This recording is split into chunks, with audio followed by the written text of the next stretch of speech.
அஹ் நவீன், நேத்து நான் இந்த காலா படம் நேத்து திரும்ப பார்த்தேன் பிரைம்ல. ஆக்சுவலா நான் ஏற்கனவே ஒரு தடவை பார்த்திருக்கேன். அஹ் சும்மா நேத்து ஒரு தடவை செகண்ட் டைம் பார்த்தேன். எனக்கு நான் ஃபர்ஸ்ட் டைம் பார்த்தப்ப அதை கரெக்டான ஒரு மைண்ட்ல பார்க்கலையா என்னன்னு எனக்கு தெரியல. ஆனா நேத்து பாக்குறப்போ நிறைய விஷயம் எனக்கு ஒரு மாதிரி படத்துல இதெல்லாம் நம்ம யோசிக்காம விட்டோமே, நோட் பண்ணாம விட்டோமே, இவ்வளவு இருக்கு இதுல அப்படிங்கிற மாதிரிலாம் இருந்துச்சு. எனக்கு அப்பதான் ஒரு ஒரு கொஸ்டின் வந்தது. என்ன அப்படின்னா, பாரஞ்சித் வந்ததுக்கு அப்புறம் ஒரு பொதுவாவே தமிழ் சினிமால ஒரு ஒரு சேஞ்ச் இருக்கு அப்படின்ற மாதிரி ஃபீல் ஆச்சு. அது உங்களுக்கு என்ன தோணுது? நீங்க அதை பத்தி நம்ம சரி பேசுவோம். இதுல டிஸ்கஸ் பண்றதுக்கு, ஏன்னா பாரஞ்சித், மாரி செல்வராஜ் இந்த மாதிரி சிலர்லாம் வந்ததுக்கு அப்புறம் பொதுவாவே எந்த மாதிரியான விஷயங்கள் தமிழ் சினிமால படமா எடுக்கிறாங்க, அதை எப்படி ஹேண்டில் பண்றாங்க, அந்த ட்ரீட்மெண்ட் எப்படி இருக்கு, இதுல எல்லாத்துலயுமே ஒரு ஒரு ஒரு சேஞ்ச் வந்த மாதிரி தெரியுது. சரி, அதை பத்தி பேசுவோம் அப்படிங்கிற மாதிரி தோணுச்சு. நீங்க என்ன நினைக்கிறீங்க இந்த இந்த இதை பத்தி? இதுக்குள்ள பேசுறதுக்கு ரொம்ப விஷயங்கள் இருக்கு ஆக்சுவலா. அதாவது நம்ம தமிழ் சினிமால ரொம்ப ரொம்ப வருஷங்களாவே அந்த ஒரு ஸ்டைல் ஆஃப் இல்லைன்னா ஒரு சைடடாவே தான் இருந்துச்சு. இந்த பொலிட்டிக்கல் கரெக்ட்னஸ் அப்படிங்கிற விஷயங்கள்லாம் எதிர்பார்க்கவே முடியாது. இந்த ஐட்டம் டான்ஸா இருக்கட்டும், இல்ல பெண்களை அடிமையா நடத்துறதா இருக்கட்டும், இல்ல அந்த உழைக்கும் மக்களை இதுவா தப்பா காட்டுறதா இருக்கட்டும், எல்லாமே ஒரு படத்துல எப்படி காட்டுறாங்களோ எல்லா படத்துலயுமே அதே ட்ரெண்ட் தான் ஃபாலோ பண்ணுவாங்க. இந்த மாதிரி விஷயங்கள்லாம் உடைக்கிறதுக்கான ஸ்பேஸ் கொடுத்ததே இந்த ஒரு ரஞ்சித்தோட ஸ்டார்ட் தான். ரஞ்சித்ங்கிற ஒருத்தர் படம் எடுக்க வந்ததுதான் அப்படிங்கிற மாதிரி எனக்கு தோணும். ரஞ்சித்க்கு முன்னாடி அது யாருமே பண்ணது இல்லையா இந்த மாதிரி? இப்ப இந்த ஒடுக்குமுறைகளுக்கு எதிராக பேசக்கூடிய படங்கள், அந்த ஒடுக்குறவங்களுடைய இடத்துல இருந்து பேசக்கூடிய படங்கள்ங்கிற மாதிரி உங்களுக்கு எதுவும் ஞாபகம் வரலையா இந்த படங்களுக்கு முன்னாடி? அதாவது தனித்தனி படங்களா இருக்கும். இப்ப அந்த காலத்திலேயே ரொம்ப ப்ராக்ரசிவான படம்லாம் எடுத்திருக்காங்க. அவள் அப்படித்தான் ஒரு படம்லாம் இருக்கும். அந்த படம்லாம் இன்னைக்கு பார்த்தாலும் பயங்கரமான ப்ராக்ரசிவா இருக்கும். அந்த டைரக்டர் பேர் கரெக்டா தெரியல. அவர் அந்த ஒரு படம் மட்டும் தான் எடுத்தாரு. இப்ப ஒரு ஒரு ஒரு ம், ஒரு ஒரு மூவ்மெண்ட் அப்படிங்கிறது எதை சொல்றோம் அப்படின்னா, இல்ல ஒரு ஒரு ஒரு சேஞ்ச் அப்படின்னு எதை சொல்றோம் அப்படின்னா, ஒரு விஷயம் நடந்ததுக்கு அப்புறம் நெறைய அது சம்பந்தமா நடக்க ஆரம்பிச்சுச்சுன்னா, அது ஒரு மூவ்மெண்ட்னு சொல்லலாம் நம்ம. ம், இப்ப அவள் அப்படித்தான் அப்படிங்கிற மூவி தனியா இருக்கும். ஈவன் பாலச்சந்தருமே அந்த ம், டைம்ல நெறைய ப்ராக்ரசிவா எடுத்திருப்பாரு. பட் அவர் எடுக்கிறது அவர் மட்டும் தான் எடுப்பாரு. புரியுதா? அவங்கவங்களுக்கு தனித்தனி ஸ்டைல்ஸ் இருக்கும். ம், அவர கன்டின்யூ பண்றதுக்கு ஆளுங்க இருக்க மாட்டாங்க. இப்ப இப்ப ரஞ்சித்ன்னு ஒருத்தர் வந்ததுக்கு அப்புறம், அவர் கிரியேட் பண்ண ஸ்பேஸ்க்கு அப்புறம், எத்தன பேர் அத ஃபாலோ பண்றாங்கன்னு இருக்குது. இத தாண்டி கேஸ்ட் அவேர்னஸோ, இல்ல பொலிட்டிக்கல் கரெக்ட்னஸ் அவேர்னஸோ இல்லாத ஒருத்தவங்க படம் எடுத்தா கூட, இத கன்சிடர் பண்ணணுங்கிற ஒரு ஸ்பேஸ் வருதுல்ல. அத உருவாக்குனதே ரஞ்சித்தோட என்ட்ரி தான் அப்படின்னு நான் சொல்றேன். ம். அதாவது நீங்க சொல்ற பாயிண்ட் கரெக்ட். அந்த நீங்க சொன்ன மாதிரி இப்ப கேபி எடுத்த படங்களோ இல்ல அந்த டைம்ல எடுத்த படங்களோ அப்பயுமே எடுத்த ஆள் யாருன்னு பார்த்தா அவங்க அந்த வழியை நேரடியா உணர்ந்தவங்களோ அதனால பாதிக்கப்பட்டவங்களோ கிடையாது. இப்ப பாலச்சந்தர்ன்றவர் ஒரு ஒடுக்கப்பட்ட இடத்துல இருந்து வரல. அதே மாதிரி நீங்க சொன்ன மேபி அந்த இன்னொரு டைரக்டர் யாருன்னு எனக்கு தெரியல. மேபி எனக்கு தெரிஞ்சு இவங்களுக்கு முன்னாடி ஒடுக்கப்பட்ட சமூகங்கள்ல இருந்து டைரக்டரா வந்தவங்கன்றவங்க தமிழ் சினிமால ரொம்ப கம்மி தான். அதாவது டெக்னீஷியன்ஸா வந்திருப்பாங்க. இப்ப நீங்க பாத்தீங்கன்னா பழைய கிளாசிக் படங்கள்ல எல்லாம் பாத்தீங்க அப்படின்னா ப்ரொடியூசர்ல இருந்து இது டைரக்டர்ஸ்ல இருந்து எல்லாருமே இந்த சொசைட்டில ஒரு மேல் அடுக்குல இருக்கக்கூடிய ஒரு சில சமூகங்கள்ல இருந்து வந்த மக்கள் மட்டுமே தான் ப்ரொடியூசராவோ டைரக்டராவோ இருந்துகிட்டே இருந்திருப்பாங்க. அவங்களுடைய பாயிண்ட் ஆஃப் வியூல அவங்க என்ன மாதிரியான ஒரு வாழ்க்கையை அவங்க என்ன மாதிரி ஒரு வாழ்க்கையை பார்த்திருக்காங்கன்றத பேஸ் பண்ணி தான் அவங்களோட நரேட்டிவ்ஸ் இருக்கும். அதுலயும் யாரோ ஒருத்தர் ரெண்டு பேர் டைரக்டர்ஸ் மாத்தி யோசிச்சாங்கன்னாலும் அதுக்கான அப்ரூவல் அவங்க ப்ரொடியூசர்ஸ் கிட்ட இருந்து இருக்காது. இது இது கிட்டத்தட்ட ஒரு 70s வரைக்கும் இப்படிதான். அதாவது அந்த ஒரு செட் ஆஃப் மக்களுடைய பார்வை மட்டுமே தான் படங்கள்ல பதிவாகிக்கிட்டே இருந்தது. இந்த 70s 80ஸ்க்கு அப்புறம் தான் இப்போ இப்ப இளையராஜா மாதிரி, பாரதி ராஜா, அப்புறம் இன்னும் ஒரு சில டைரக்டர்ஸ் டெக்னீஷியன்ஸ் எல்லாம் உள்ள வரும்போதுதான் இது என்னவா மாறுச்சு அப்படின்னா, இப்ப பாலு மகேந்திரா மாதிரி ஆட்கள் வரும்போது அந்த இடைநிலை சமூகங்கள்ல இருக்கக்கூடியவங்களுடைய அவங்களுடைய பார்வை, ஏன்னா இதுக்கு முன்னாடி இருந்தவங்களுக்கு இவங்களுடைய பார்வையே வெளியே கொண்டு வர முடியாம தான் இருந்துச்சு. இந்த இடைநிலையில இருக்கிறவங்களுடைய வாழ்க்கை முறையே வெளிப்படுத்தாத ஒரு விஷயமா தான் இருந்துச்சு. ஒரு எலைட்டிஸ்டான குடும்பங்கள் நீங்க பாத்தீங்கன்னா பழைய எம்ஜிஆர் படத்துல எல்லாம் பாத்தீங்கன்னு வச்சுக்கோங்களேன், இந்த லவ் மேரேஜ்ன்றதெல்லாம் பிரச்சனையாவே இருக்காது.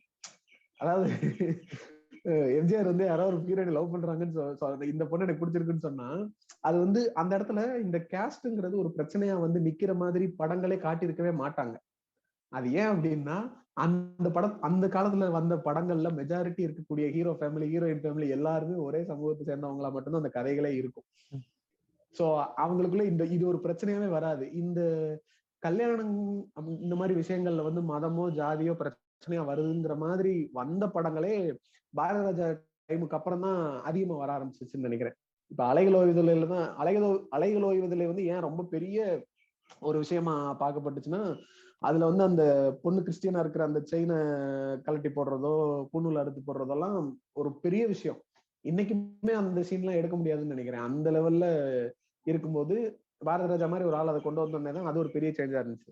இப்ப அதை தாண்டி அவங்களுக்கும் அடுத்து இவங்களால ஒடுக்கப்படுறவங்கள்னு ஒரு கூட்டம் இருக்குல்ல, அவங்களுடைய வழியை பேசுறதுக்கான ஆட்கள் இல்லாம இருந்து அவங்களுடைய வாய்ஸ் வெளியே வர ஆரம்பிச்சது வந்து நம்ம சொல்ற மாதிரி இப்போ பாரஞ்சித் மாதிரி ஆட்கள் வந்ததுக்கு அப்புறம் தான் அது வெளியே வர ஆரம்பிச்சிருக்குன்னு நினைக்கிறேன்.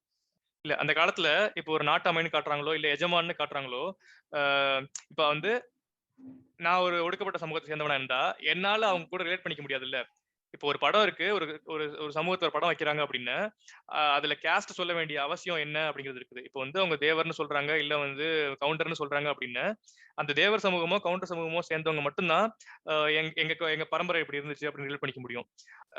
அந்த எல்லா படங்கள்லயுமே கையை கட்டிக்கிட்டு இடுப்புல துண்டை கட்டிக்கிட்டு இவங்க நடந்து போனாங்கன்னு இவங்க காலடி மண்ணை எடுத்து நெத்தில பூசிக்கிட்டு மாதிரி ஒரு கூட்டம் நிறைய பேர் இருப்பாங்க.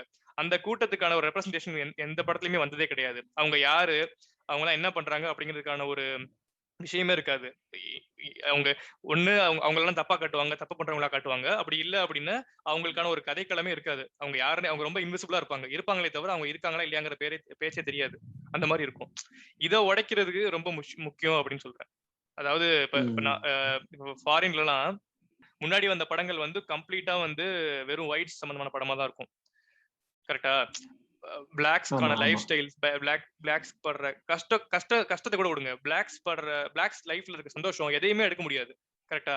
அதாவது அவங்களுடைய வாழ்க்கை முறைங்கிறது ரியலா என்னவா இருக்குங்கிறத வெளியில இருந்து ஒருத்தரால அதை எக்ஸ்பிரஸ் பண்ண முடியாது. அதான் சொல்ல வரேன். இப்ப கோவை அப்படின்னு ஒரு ஊர் எடுக்கிறாங்கன்னு வச்சுக்கோங்களேன். அங்க இருக்கிற ஒரு வாழ்வியலை காட்டணும் அப்படின்னு கவுண்டர் சமூகம் மட்டும்தான் கோவையில் இருக்காங்க, அவங்களுக்கு மட்டும்தான் வாழ்வியல் இருக்கு அப்படின்னு அர்த்தம் கிடையாது இல்ல. அங்க இருக்க ஒடுக்கப்பட்ட சமூகம் இருந்தாங்கன்னா அவங்களோட வாழ்வியல் எப்படி இருக்குது. இப்ப திருநெல்வேலி இருக்காங்கன்னா அங்க இருக்க ஒடுக்கப்பட்ட சமூகம் எப்படி இருக்கு அப்படிங்கிறது எல்லாமே வாழ்வியல் தானே, எல்லாமே கவர் ஆகும்ல. அந்த மாதிரி விஷயங்கள் காட்டப்படவே இல்லை. அந்த மாதிரி விஷயங்கள் காட்டப்படணும். எல்லா மக்களுக்கும் ஒரு ஒரு வாழ்க்கை முறை இருக்கு, எல்லாருக்கும் ஒரு ஒரு ஹிஸ்டரி இருக்கு அப்படிங்கிறத நிலைநிறுத்துறது வந்து இந்த பீரியட், இந்த லாஸ்ட் 10-15 இயர்ஸ் நினைக்கிறேன். ஒரு பேசிக்கான ஒரு கொஸ்டின் வச்சுட்டு அப்புறம் உள்ள போலாம். இந்த நீட் ஃபார் தலித் சினிமா, இந்த நீட் ஃபார் தலித் சினிமா அப்படின்னு சொல்றாங்கல்ல, எதுக்கு இது எடுக்கணும் அப்படின்னு ஒரு கேள்வி இருக்கு. அதை பத்தி என்ன நினைக்கிறீங்க? அதான் இப்ப நம்ம இவ்வளவு நேரம் பேசின விஷயம்தான். அதாவது அவங்களுக்கும் ஒரு வாழ்க்கை முறை இருக்கு. அதாவது முன்னாடி இருந்தே நம்ம சமூகத்துல வந்து அவங்க ஒடுக்கப்பட்டவங்களா இருக்கிறதுக்கான காரணம் என்னன்னா, அவங்கள வந்து சாதாரண மனுஷங்களாகவே ட்ரீட் பண்ணாத ஒரு சூழ்நிலை தான் நம்ம சொசைட்டில இருந்துச்சு. இன்னும் முழுசாலாம் மாறல, இன்னுமே அப்படிதான் இருக்கு. நம்ம இந்த எபிசோட்ல கூட பேசியிருப்போம், அந்த கக்கூஸ் டாக்குமெண்ட்ரி பத்தி பேசினப்ப கூட நம்ம சொல்லியிருப்போம், நீ எல்லாம் இருந்த ஒன்னும் பிரயோஜனம் இல்லை, நீ செத்தால எங்களுக்கு ஒன்றும் நஷ்டம் இல்லை அப்படிங்கிற மாதிரி ஒரு மனநிலை இருக்கிறதுனாலதான் இந்த மாதிரி வேலைகள்ல அவங்க மட்டும்தான் இருக்கணும், அவங்களுக்கான வழி வந்து நம்மளை எந்த வகையிலும் அஃபெக்ட் பண்ணவே போறது இல்லைன்ற ஒரு மனநிலையிலேயே இருந்ததுனாலதான் அவங்கள ஒதுக்கியே வச்சிருக்கோம். இப்ப சினிமாக்கள்லயுமே சினிமாங்கிறது என்னன்னா நம்ம வெறும் அதை ஒரு பொழுதுபோக்கா பாத்திர முடியாது. சினிமான்றது அது ஒரு கைண்ட் ஆஃப் ஆர்ட் தான். ஆர்ட்டுங்கிறப்ப வந்து இது எப்படி சொல்லலாம் அப்படின்னா, இப்ப ஒரு பீரியட்லயும் லிட்ரேச்சரு, ஆர்ட் இது எல்லாமே வந்து அந்தந்த பீரியடுக்குரிய லைஃப் ஸ்டைலு, கல்ச்சருக்கான ரெக்கார்டு, ஹிஸ்டரி அது. இப்ப நம்ம வந்து 1935ல வெளிவந்த ஒரு படத்தை தமிழ்நாட்டுல வெளிவந்த ஒரு படமும் அதே 1935ல ஸ்பெயின்லயோ ஈரான்லயோ எங்கேயோ வந்த ஒரு படத்தையும் நம்ம பாக்குறோம்னா, அன்னைக்கு டைம்ல பீரியட்ல அந்த ஊர்ல இருக்கக்கூடிய மக்களுடைய வாழ்வியல் என்னவா இருக்கு அப்படிங்கிறத அதுக்கான சான்று வந்து அந்த படம் தான். அந்த டைம்ல புக்கு வந்திருக்கலாம், இல்ல வேற ஏதாவது வந்திருக்கலாம். இன்னைக்கு சூழ்நிலைக்கு நம்மளுக்கு ஈஸியா கிடைக்கக்கூடியது வந்து சினிமாக்கள் தான். ஸோ அப்படிங்கிறப்ப ரொம்ப வருஷமா ஒரு குறிப்பிட்ட மக்களுடைய வாழ்க்கை அப்படிங்கிறது வந்து எந்த இடத்துலயுமே பதிவு செய்யப்படவே இல்லை. அதுக்கான பதிவே இல்லை. இப்ப நம்ம தமிழ் சினிமால எடுத்து பார்த்தோம்னா இவங்க சொல்றாங்கல்ல 100 வருஷ தமிழ் சினிமா, 150 125 வருஷம் தமிழ் சினிமான்னு கொண்டாடுறாங்க. இந்த 125 தமிழ் சினிமாவுல வருஷத்துல வந்து எத்தனை படங்கள்ல இவங்களுடைய வாழ்க்கை முறை வந்து ஒரு பதிவா செய்யப்பட்டிருக்கு. இப்போ இன்னொரு 15 வருஷம் கழிச்சு எவனோ ஒருத்தன் வந்து இப்போ காலா படத்தையோ கபாலி படத்தையோ பாக்குறான் அப்படின்னா, இல்ல பரியேறும் பெருமாளை பாக்குறான் அப்படின்னா அவனுக்கு தெரியும்ல இந்த மாதிரி ஒரு மக்கள் ஒரு கூட்டம் இருக்காங்க, இவங்களுக்கு இந்த மாதிரி அநீதி எல்லாம் நடந்துட்டு இருக்கு அப்படிங்கிறது. இது வந்து இதுக்கு முன்னாடி நடந்த எந்த சினிமாலையும் பதிவு செய்யப்படலைன்றப்ப அதை பதிவு பண்ண வேண்டிய கட்டாயம்ன்றது ஒண்ணு இருக்குல்ல. அதுதான் வந்து இந்த தலித் சினிமாங்கிறதுக்கான தேவையா பாக்குறேன். இன்னொன்னு, இதை நம்ம தலித் சினிமான்ற டேகுக்குள்ள கொண்டு வரணுமா அப்படிங்கிறது எனக்கு தெரியல. அதுல எனக்கு என்னால ஸ்டாண்ட் எடுக்க முடியல. இல்ல அதுல இன்னொரு விஷயம் சேர்த்து பார்க்கணும். இப்ப வந்து ஒரு பிளாக் ரேஷியல் டிஸ்கிரிமினேஷன் ஃபேஸ் பண்ண படத்தை வந்து அது பிளாக் சினிமான்னு சொல்லிதான் ஆகணும். அதுல வந்து எஸ்கேப் ஆகிறது வந்து அது எஸ்கேபிசம் ஆயிரும். அந்த ஐடென்டிட்டி வந்து இங்க இப்ப தேவை. இப்ப அந்த ஐடென்டிட்டியாலதான் ஒடுக்குறாங்க அப்படின்னா அந்த ஐடென்டிட்டியை வந்து நார்மலைஸ் பண்றதுக்கு இந்த மாதிரி படங்கள் தேவை அப்படிங்கிற இந்த நீட் என்ன இருக்கு, தேவை என்ன இருக்கு அப்படின்னு கேக்குறப்ப ஒரு ஜூஸ் பத்தி ஒரு ஹாலோகாஸ்ட் படம் வர்றப்பயோ, ஒரு பிளாக்ஸ் பத்தி இந்த ஸ்லேவரி படம் வர்றப்பயோ இந்த ரொம்ப அப்படியே உருகி போயிட்டு நம்ம கண்ணீர் விடுற ஆளுங்க நம்ம ஊர்ல நடக்கிற இந்த ஜாதிய வன்கொடுமைக்கெல்லாம் வந்து இறங்கவே மாட்டேங்கிறாங்களே, அப்படியே மனசு அப்படியே கல்லாவே இருக்கே, எப்படி ஏன் அந்த டிஃபரன்ஸ் அப்படின்னு தோணும். அது ஏன் அப்படின்னா காமனா ஒரு மைண்ட் செட் இருக்கு. இது வந்து இந்த விஷயம் மட்டும் இல்ல, அதாவது ஜாதியோ இல்ல ரேசியல் டிஸ்கிரிமினேஷன் மட்டும் இல்ல.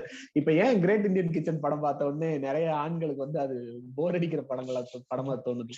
இது மாதிரி நிறைய படங்கள் இருக்கு. ஒரு எக்ஸாம்பிள் இந்த படம் சொல்றாரு. ஏன் அப்படின்னா அந்த ஸ்கிரீன்ல ஒருத்தர் தப்பு பண்றவனா காட்டுறோம்ல, அந்த தப்பு பண்றவன் நான் இல்ல அப்படிங்கிற மனநிலை வரும்போது என்னால அந்த அடி வாங்குறவனோட ரிலேட் பண்ணிக்கிற முடியுது.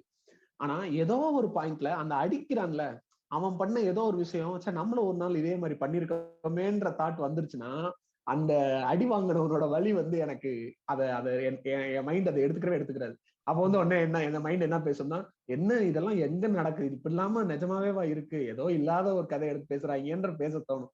இதுவே அமெரிக்கால ஏதோ ஒரு ஒயிட் வந்து ஒரு ரேஷியல் டிஸ்கிரிமினேஷன் பண்றான்னா எனக்கு அதுக்கு சம்பந்தம் இல்லை, அப்போ அவங்க எல்லாம் பாவம் அப்படின்ற மாதிரி அவங்களுக்காக pray for France, pray for American பேசுவோம். இப்ப அதான் சரி, நீங்க நீட் ஃபார் தலித் சினிமா நம்ம ஓகேன்னு சொல்லிட்டாலுமே இன்னொரு கேள்வி எழுப்புறாங்க இவங்க. என்ன அப்படின்னா, நீங்களும் தான் படம் எடுக்கிறீங்க, இந்த முத்தையா மோகன்ஜி இவங்களும் தான் படம் எடுக்கிறாங்க, ரெண்டுக்கும் என்ன வித்தியாசம் அப்படின்னு கேட்டுறாங்க. நீங்க ஏன் வந்து அதை சொல்லிக்கிட்டே இருக்கீங்க, ஜாதியை வச்சு படம் எடுத்துட்டே இருந்தீங்க அப்படின்னா ஜாதி இருந்துட்டே தானே இருக்கும், எப்படி அழியும் அப்படின்னு கேட்கறாங்க. இதுக்கு என்ன பதில் சொல்றீங்க? அதாவது என்னன்னா இவங்களுக்கு வந்து அதான் நம்ம சொல்ற மாதிரி அப்ளிகேஷன் ஃபார்ம்ல கேஸ்ட்னு கேக்குறதுனாலதான் ஜாதி வந்து இன்னும் இருக்குன்னு சொல்ற தாட் தான். அதாவது உங்களுக்கு என்னன்னா நம்ம ஒரு பிரச்சனையில நம்ம வந்து தவறான ஒரு ஸ்டாண்ட்ல நிக்கிறோங்கிறப்போ அந்த பிரச்சனை எவனாவது பேச ஆரம்பிச்சிட்டாங்கனாலே நம்மளுக்கு அது அன்கம்ஃபர்டபுள் ஆகும்ல. இன்னைக்கு நீங்க வந்து நாளைக்கு வந்து கிளாஸ்ல ஹோம்ஒர்க் முடிச்சுட்டு வாங்கன்னு டீச்சர் சொல்றாங்க, நீங்க நான் காலையில போய் உட்காந்துட்டீங்க, அப்ப டீச்சரே மறந்தா கூட கூட்டத்துல எவனோ ஒருத்தர் மிஸ் நேற்று ஹோம்ஒர்க் கொடுத்தீங்கன்னு யாருக்கு உருத்தம்? எழுதாம வந்தவனுக்கு தானே உருத்தம். ஐயோ இவ எதுக்குடா இந்த பேச்சை இங்க எடுக்கிறான் அப்படின்னு தோணும்ல. அதே ஃபீல் தான். இந்த டாபிக் ஏன்டா இங்க கொண்டு வர்றீங்க, இதை கொண்டு வந்தா நான் மாட்டிக்கிறேன்டா அப்படிங்கிற ஃபீல் தான். இல்ல அது இது சொல்றப்ப நம்ம இந்த டிஃபரன்ஸே சொல்லணும்.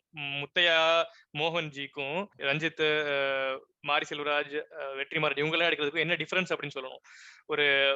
ஒரு கேஸ்ட் ப்ரிவிலேஜ் படமும் ஒரு கேஸ்ட் அப்ரஷனை காமிக்கிற படமும் ரொம்ப ரொம்ப வித்தியாசமானது, அதை புரிஞ்சுக்கணும்.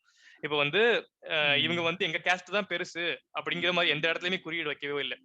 ரஞ்சிதா இருக்கட்டும், மாரி செல்வராஜா இருக்கட்டும், நான் இந்த கேஸ்ட் சேர்ந்தவன் அப்படின்னு அவங்க பேர் சம்பந்தமா கூட எதுவுமே வராது. ஆனா இப்ப முத்தையாவோ மோகன்ஜியோ அவங்க வைக்கிற அந்த ஊரு இல்ல ஓப்பனா சொல்லணும்னாலுமே இப்ப வைக்கிறாங்கன்னு வச்சுக்கோங்களேன், இப்ப தேவராட்டம் அப்படிலாம் பேர் வைக்கிறாங்க, ஓப்பனாவும் வைக்கிறாங்க. அதை தாண்டி அப்படி அவங்க பேர் வைக்கலனாலுமே அவங்க எடுக்கிற படங்கள்லயே அது எந்த சமூகத்தை சேர்ந்தது அப்படிங்கிறது தெரியும். ஆப்வியஸா வந்து அந்த சமூகத்துக்கான ஒரு கேஸ்ட் பெருமையை பேசுற படமா தான் இருக்குது. அப்படி கேஸ்ட் பெருமை எதுல பேசுவாங்க அப்படின்னா, நாங்க பாருங்க அருவாளை வந்து வேகமா வெட்டுவோம், நாங்க வந்து இத்தனை பேர் ஒரே டைம்ல கொல்லுவோம் அப்படிங்கிற மாதிரி ஒரு பெருமையா தான் இருக்குமே தவிர, இவங்க வந்து இவங்க எடுக்கிற தலித் சினிமால ரொம்ப தெளிவான ஸ்டாண்ட்ஸ்ல இருக்காங்க. அதாவது என்ன மாதிரி ஒடுக்குமுறைகள் நடந்துட்டு இருக்குது, இதுல இருந்து நம்ம வெளியே போகணும், வெளியே போறதுக்கு என்னென்ன பண்ணணும், இப்படி வெளியே போறதுக்கு என்னென்ன பிரச்சனைகள் இருக்குது, அதை எப்படி நம்ம அவாய்ட் பண்ணணும், ஃபேஸ் பண்ணணும், எல்லாத்தையுமே பேசுறாங்க. சோ இதுக்கான டிஃபரன்ஸ் நம்ம புரிஞ்சுக்கணும். ரெண்டையும் ஈக்குவேட் பண்ணி பாக்குறதுங்கிறது வந்து ஒரு ஒயிட் சுப்ரீமசிஸ்டும் ஒரு கருப்பின சமூக சேர்ந்தவரும் 2 பேரும் ஒண்ணு, அவங்க 2 பேர் பேசுறது ஒண்ணுதான் அப்படின்னு சொல்ற மாதிரி ஆயிரும். அதாவது அடி வாங்குறவன் வந்து எனக்கு வலிக்குதுடான்னு சத்தம் போடுறதும், அடிக்கிறவன் வந்து நான் எப்படி அடிக்கிறேன் பாத்தியான்னு பெருமை பேசுறதும் ஒண்ணும் கிடையாது. அதேதான். கரெக்ட்டா சொன்னீங்க. அதான் இப்ப இவங்க அந்த ஜார்ஜ் ஃபிளாய்ட் விஷயத்துல வந்து அவன் கழுத்து மேல வந்து பூட் கால வச்சு மிதிச்சு நின்னுகிட்டு இருப்பான். அ பாத்தியா நான் வந்து பூட் கால மேல வச்சு நிக்கிறேன் அப்படின்னு படம் எடுக்கிறது வந்து மோகன்ஜியும், முத்தையாவும். ஜார்ஜ் ஃபிளாய்ட் மாரி என் கழுத்து மேல கால் வச்சிருக்காங்க. என்னால மூச்சே விட முடியல அப்படின்னு சொல்றது தான் வந்து தலித் சினிமா. இல்ல இப்ப இப்ப இந்த கர்ணன் படம் வந்தப்பயோ, இப்போ பாரஞ்சித்துடைய படங்கள வந்தப்பயோ வந்து பேசுறவங்க வந்து எப்படி சொல்றாங்க அப்படின்னா, இப்ப நீங்க வந்து இப்ப தேவர் மகன் படத்த சொல்றீங்க, சின்ன கவுண்டர் படத்தெல்லாம் சொல்றீங்க. அந்த படங்கள்ல வந்து ஹீரோவும் அதே சமூகத்தை சேர்ந்தவனா தான் இருப்பாரு, வில்லனும் அதே சமூகத்தை சேர்ந்தவனா தான் இருப்பாரு. இது வந்து எந்த சமூகங்களுக்குள்ளேயும் வந்து ஒரு ஜாதி பிரச்சனையவோ, இல்ல ஒரு ஒரு சமூகம் விட்டு இன்னொரு சமூகத்தையே பெருசு சிறுசுன்னு பேசி சண்டையை மூட்டி விடுற மாதிரியா இல்ல. ஆனா நீங்க பேசுற படங்கள் வந்து உங்களை வந்து வேற ஒரு சமூகத்தை சேர்ந்தவங்க வந்து அடக்குறாங்க அப்படிங்கிற மாதிரி அவங்களுக்கு எதிராக இவங்க திரும்ப அடிக்கிற மாதிரி காட்டும்போது, இது இந்த சமூக பிரச்சனையை ஒருத்தருக்கு ஒருத்தர் உருவாக்குற மாதிரி நீங்க தூண்டி விடுறீங்க அப்படிங்கிற மாதிரி பேசுறாங்க. ஆனா அதுல அவனுங்க அதான் அது அவங்க புரிஞ்சுக்கிற மறுக்கிற விஷயம் என்ன அப்படின்னா, இப்ப நீங்க சொன்ன மாதிரிதான் இப்போ சின்ன கவுண்டர் படத்துல வந்து ஹீரோவும் ஒரு சமூகம், வில்லனும் ஒரு சமூகம் அப்படின்னா, இந்த ஹீரோவும் வில்லனுக்கும் நடுவுல நடந்துகிட்டு இருக்க சண்டைகளுக்கு மத்தியில சம்மந்தமே இல்லாம உள்ள வந்து அடி வாங்கிக்கிட்டே எந்த வாய்ஸும் இல்லாம எதுவுமே இல்லாம போய்கிட்டு இருக்கான்ல ஒருத்தன், அட்மாஸ்பியர் மாதிரி வந்து போயிட்டே இருக்கான்ல, அவனோட வாழ்க்கைன்னு ஒண்ணு இருக்குல்ல. அதே மாதிரிதான் தேவர் மகன் படத்துலயும் இப்ப அந்த 2 ஹீரோக்கும் வில்லனுக்கும் நடுவுல அந்த குடும்பங்களுக்கு நடுவுல பிரச்சனைகள்ல நடுவுல அடி வாங்குறவன் எல்லாருமே அதே சமூகத்தை சேர்ந்தவன் கிடையாது. ஆமா. சம்மந்தமே இல்லாம சாகுறவன் நிறைய வடிவேல் பேர் வந்து இருப்பான் அந்த படத்துல. கைய பறி குடுத்துட்டு இருப்பாரு. அப்பவும் வந்து இன்னொரு கை போனாலும் என்ன நீங்க பாத்துக்கீங்க அப்படிம்பாங்கல்ல. சோ இவங்களுக்காக பேசணும் அப்படிங்கிறது, அதாவது ஒரு மாதிரி கம்ஃபர்டபுளா இப்படி ஒரு பிரச்சனை இருக்குங்கிறதையே மறுத்துட்டு வெளியே போறத வந்து நாங்க பிரச்சனை உருவாக்கமா இருக்கிறதுக்காக போறோம் அப்படிங்கிற மாதிரி நம்ம எடுத்துக்கிற முடியாது. ஒரு பிரச்சனை இருக்குன்னா அதை பேசினாதானே சரி பண்ண முடியும். அந்த பிரச்சனையை பத்தி பேசாமலே நான் வந்து சுத்தி சுத்தி தொட்டு தொட்டு போயிட்டே இருந்தேன்னா அந்த பிரச்சனையை எப்ப பேசி சரி பண்றது? இன்னொரு விஷயம், இந்த மாதிரி ஆதிக்க ஜாதிக்கு வந்து அப்ரஷன் நடக்கல. அதனால அவங்க அந்த படத்துல காட்ட முடியாது. ஒடுக்கப்பட்ட சமூகத்தை சேர்ந்தவங்களுக்கு வந்து நிஜமாவே அப்ரஷன் நடக்குது. ஆதிக்க ஜாதியினர் அந்த அப்ரஷனை காட்டலங்கிறதுக்காக இவங்க காட்டல அப்படின்னு சொல்ல முடியாது. அந்த இல்ல பேஜ் வந்து அதாவது ரொம்ப ஆதிக்க ஜாதிகள்னு சொல்லப்படக்கூடியவனும் வந்து அப்ரஷனை ஃபேஸ் பண்ணவன் தான். ஏன்னா அதான் இவனுங்களுடைய படிநிலையில அவனுங்க டாப்ல எல்லாம் இல்ல, அவனுங்களும் நடுவுல தானே இருக்கானுங்க. இவனுக்கு மேல ஒரு 10 பேர் இருந்தான். அதாவது அதான் நான் சொன்னேன்ல, அந்த 1930ஸ்லயும் 1950ஸ்லயும் வந்த படத்துல எல்லாம் இந்த ஆதிக்க ஜாதிகள் ஆண்ட ஜாதிகள் சொல்லவங்களுடைய பெருமைகள் கிடையாது அப்ப. ஏன்னா அப்ப அவனுக்கு வாய்ஸ் இல்லாம தான் இருந்தான். அப்ப வரைக்கும் அவன் பேசாம இருந்தான். இவன் ஓரளவுக்கு ஒரு சொசைட்டில வந்து பிரச்சனை இல்லாம ஒரு ஒரு இடத்துக்கு வந்ததுக்கு அப்புறம் இவன் அவனோட பெருமையை பேச ஆரம்பிச்சிருக்கான். அதானே தவிர இவனுக்கும் அடக்குமுறைகள் இருந்திருக்கு.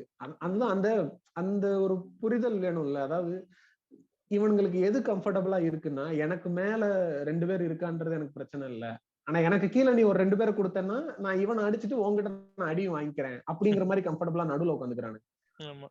சரி. நீங்க வந்து ஒரு விஷயம் காட்டுறீங்க. இந்த மாதிரி ஆப்பரேஷன் நடக்குதுன்னு காட்டுறீங்க. சரி ஓகே புரிஞ்சுக்கிறோம். இப்ப பரியேறும் பெருமாள் மாரி படம் இருக்குது. பரியேறும் பெருமாள்ல என்ன ஆச்சு வந்து அந்த அந்த ஹீரோ வந்து படிக்கிறாரு. அவர் வந்து கெஞ்சுறாரு, படிக்கணும்னு கெஞ்சுறாரு. இது நியாயமான கோரிக்கை. ஆனா அசுரன்லயோ, கர்ணன்லயோ இப்படி வாள் எடுத்து வெட்டுறீங்களே, இப்படி வெட்டுனீங்கன்னா வந்து வன்முறை விதைக்க மாட்டீங்களா? அவங்க திரும்பி வந்து இந்த மாதிரி சண்டை போட மாட்டாங்களா? அப்படின்னு கேக்குறாங்க. இந்த கேள்விக்கு என்ன பதில் சொல்லுவீங்க? எனக்கு நேத்து காலா படம் பார்த்தேன்னு சொன்னேன்ல. எனக்கு வந்து அந்த காலா படம் பார்க்கும்போது எனக்கு ஒரு ஒரு இன்னொரு படம் வந்து எனக்கு வந்து கொஞ்சம் அதுக்கு ரிலேட்டடா தோணுச்சு. எல்லாரும் அதே மாதிரி பார்ப்பாங்களான்னு எனக்கு தெரியல. எனக்கு என்னமோ அந்த படம் டக்குன்னு எனக்கு ஸ்ட்ரைக் ஆச்சு. அவதார் படம் இருக்குல்ல. அவதார் படமும் காலா படமும் ஒரு லைன்ல மீட் ஆகுற மாதிரி எனக்கு ஒண்ணு தோணுச்சு. இப்ப அவதார் படத்துல என்ன பிரச்சனை? அது வந்து ஏதோ ஒரு ஒரு கூட்டம், ஒரு ஒரு தனியா ஒரு கிரகத்துல வாழ்ற ஒரு மக்கள். இந்த மனுஷங்க வந்து அங்க போய் அவனுங்க வந்து அந்த இடத்த பிடிக்கணும்ன்றதுக்கான தேவைங்கிறது இவனுங்களுக்கு இடம் இல்லாமலா இருக்கு பூமியிலயோ இல்ல அவன் வாழ்ற இடத்துலயோ. அப்படிலாம் கிடையாது. அவனுடைய பேராசைக்காக அந்த இடத்துல போய் ஏதோ ஒரு விஷயத்த கண்டுபிடிக்கிறேன்னு சொல்லி ஆராய்ச்சி பண்றேன்னு போய் அங்க இருக்கிற நேட்டிவ் பீப்புளை அவன் துரத்த பாக்குறான், சண்டை போடுறான். அந்த படத்துல அந்த அவதார் மக்கள் எல்லாரும் சேர்ந்து போராடி ஒரு ஒரு சண்டை போடுறாங்கல்ல, அது வந்து உங்களுக்கு வாரா தெரியுது.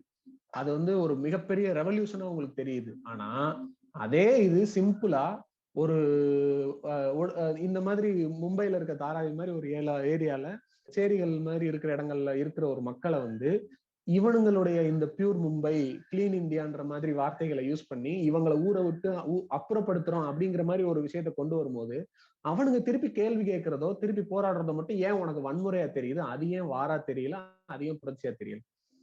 இன்னொரு விஷயம் இருக்குது, கர்ணனும் அதேதான். இல்ல இன்னொரு விஷயம் இருக்குது, நடுவில் ஒண்ணு சொல்லிக்கிறேன். அவதார் படம் நீங்க சொன்னீங்க, அவதார் படத்தையும் தலித் சினிமாவையும் ஒன்னா பார்க்கவே முடியாது. அவதார் படம் ஏன் பிரச்சனை அப்படின்னா, அவதார் படத்துல வந்து அவங்களுக்கான சேவியர் வந்து வெளியிருந்து வருவான். எனக்கு அந்த விஷயம் புரியுது. இல்ல சொல்லிடுறேன் அதுக்கு அந்த சேவியர் வந்து வெளியிருந்து வர்றவன். இதுக்கு என்ன இதனால கன்வே பண்ணப்படுறது என்ன அப்படின்னா, ஒடுக்கப்படுற மக்கள் வந்து ஒடுக்கப்பட்டுட்டு தான் இருப்பாங்க, அவங்களுக்கான சேவியர் வந்து வெளியிருந்து தான் வரணும், அப்படி இல்லைன்னா அவங்க வந்து கஷ்டப்பட்டுட்டு தான் இருப்பாங்க அப்படிங்கிற மாதிரிதான் வந்து பொது நரேட்டிவ்ஸ் இருக்கு. அதாவது நம்ம ஊர்லயே இந்த மாதிரி இதுக்கு முன்னாடி வந்து கேஸ்ட் அப்ரஷன்ஸ் எல்லாம் காமிக்கிற படமா இருந்தாலே அந்த படத்துலயுமே யாராவது வந்து வெளி கேஸ்ட்ல இருந்தோ இல்ல வந்து ஆதிக்க ஜாதியில இருந்து எவனா ஒருத்தன் வந்து நாங்கெல்லாம் வந்து உங்களை விடுவிக்கிறோம், நான் வந்து உன்னை விடுவிக்கிறேன் அப்படின்னு சொல்லிட்டு இவங்களுக்கு அறிவுரை சொல்லி இவங்களை வந்து பெரிய ஆளாக்குற மாதிரி தான் இருக்கும். அதாவது அப்லிஃப்ட் பண்ற மாதிரி தான் இருக்கும். ஃபார் எக்ஸாம்பிள் ஆர்டிகல் 15 ஒரு படம் இருக்கும், நான் பார்க்கல. பட் வந்து அதுல என்ன கான்செப்ட் அப்படின்னா, ஒரு கேஸ்ட் ஸ்ட்ரக்சர் பத்தி தெரியாத ஒரு பிராமின் வந்து இந்த கேஸ்ட் சிஸ்டம் கொஸ்டின் பண்ற மாதிரி இருக்கும். இவங்க எப்பவுமே இந்த மாதிரி ஆல்ரெடி ப்ரிவிலேஜ்ல இருக்க ஒரு ஆள் வந்து கேட்கறத ஒத்துக்குவாங்க. இங்க இந்த இடத்துல எதுக்கு வந்து இப்ப பரியரும் பெருமாளையோ கர்ணனையோ இல்ல அசுரனையோ இவங்க கேள்வி கேட்கறாங்க அப்படின்னு அவங்களுக்குள்ள இருந்து ஒருத்தன் வெளியே வந்து கேட்கறான்ல, அதை இவங்க ஒத்துக்க மாட்டாங்க. அதுலதான் அந்த பிரச்சனை இருக்குது. நீங்க சொல்றது எக்ஸாக்டா கரெக்டான பாயிண்ட். எப்ப வந்து ஒருத்தன் வந்து அவனுக்கு நடக்கிற கஷ்டத்தை திருப்படிக்கிறானோ, இப்ப அவதார் மாதிரி ஒரு படத்துல வந்து அதை வார்னு சொல்றாங்க, ஆனா அதையே நம்ம ஊர்ல ஒரு எளிய மக்கள் பண்றாங்க அப்படின்னு அப்பதான் அது வயலன்ஸ்னு பேசப்படுது. இதே ஒரு ஆதிக்க ஜாதி சம்பந்தமான ஒரு படத்துல திரும்பி அடிச்சான் அப்படின்னா எதுக்கு இந்த வயலன்ஸ் யாரும் கேட்கறதே கிடையாது. தனுஷ் நடிச்ச படங்கள்லயே இந்த வேங்கை, இந்த மாதிரி ஹரி படங்கள், எல்லா படத்துலயும் சண்டைக்கோழி, இந்த மாதிரி எல்லா படத்துலயுமே வந்து இதே அளவு வயலன்ஸ் இருக்கும். ஆனா அங்கெல்லாம் ஏன் வயலன்ஸ் அதிகமா இருந்திருக்கு? எக்ஸாக்ட்லி, ரொம்ப பயங்கரமா இருக்கும். அதுதான் அவங்க பெருமை மாதிரியும் காமிச்சிருப்பாங்க. அப்படிப்பட்ட படங்கள்ல ஏன் வயலன்ஸ் காட்டுறீங்க, இந்த மாதிரி பண்ணீங்க அப்படின்னா அவங்க மனசுல வயலன்ஸ் போகாதா அப்படின்னு ஒருத்தர் கூட கேள்வி கேட்ட கிடையாது. அந்த மாதிரி ஒரு நரேட்டிவ் வந்ததே கிடையாது. இப்ப வந்து இவங்க கேட்கறதுக்கு அந்த எளிய மக்கள் திருப்பி கேள்வி கேட்கிறப்ப வர்ற கோவம் வந்து இது வந்து ஒரு எப்படி சொல்றது, இது வந்து ஏமாத்து வேலை, திருட்டுத்தனம். அதான் இப்போ இந்த படமும் எனக்கு இப்ப 1001 படமும் கிட்டத்தட்ட இதே லைன் தானே.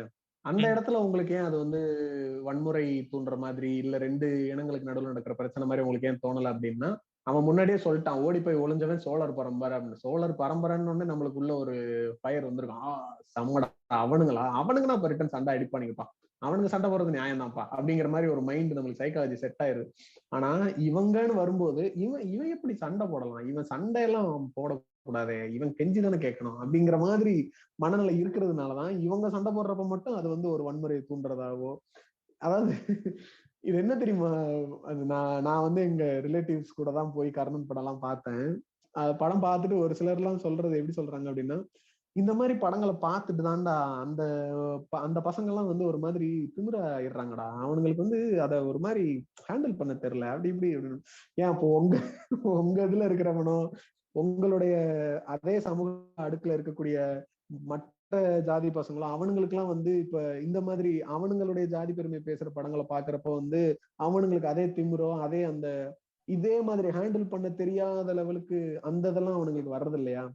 இப்ப இந்த நீயான ஷோல வந்து ஒரு பையன் வந்து நடந்து காமிச்சிட்டு இதுக்கு பேர் ராஜ நடங்கிறான். அவனுக்கு என்ன புரிதல் இருக்குன்னு அதை வந்து அவன் ராஜ நடன்னு புரிஞ்சுக்கிட்டு அவன் ஒரு நடந்தான். அவன் பண்ணது வந்து பெரிய அண்டர்ஸ்டாண்டிங்கோட அவன் நடந்துக்கிட்டான்னு அர்த்தமா?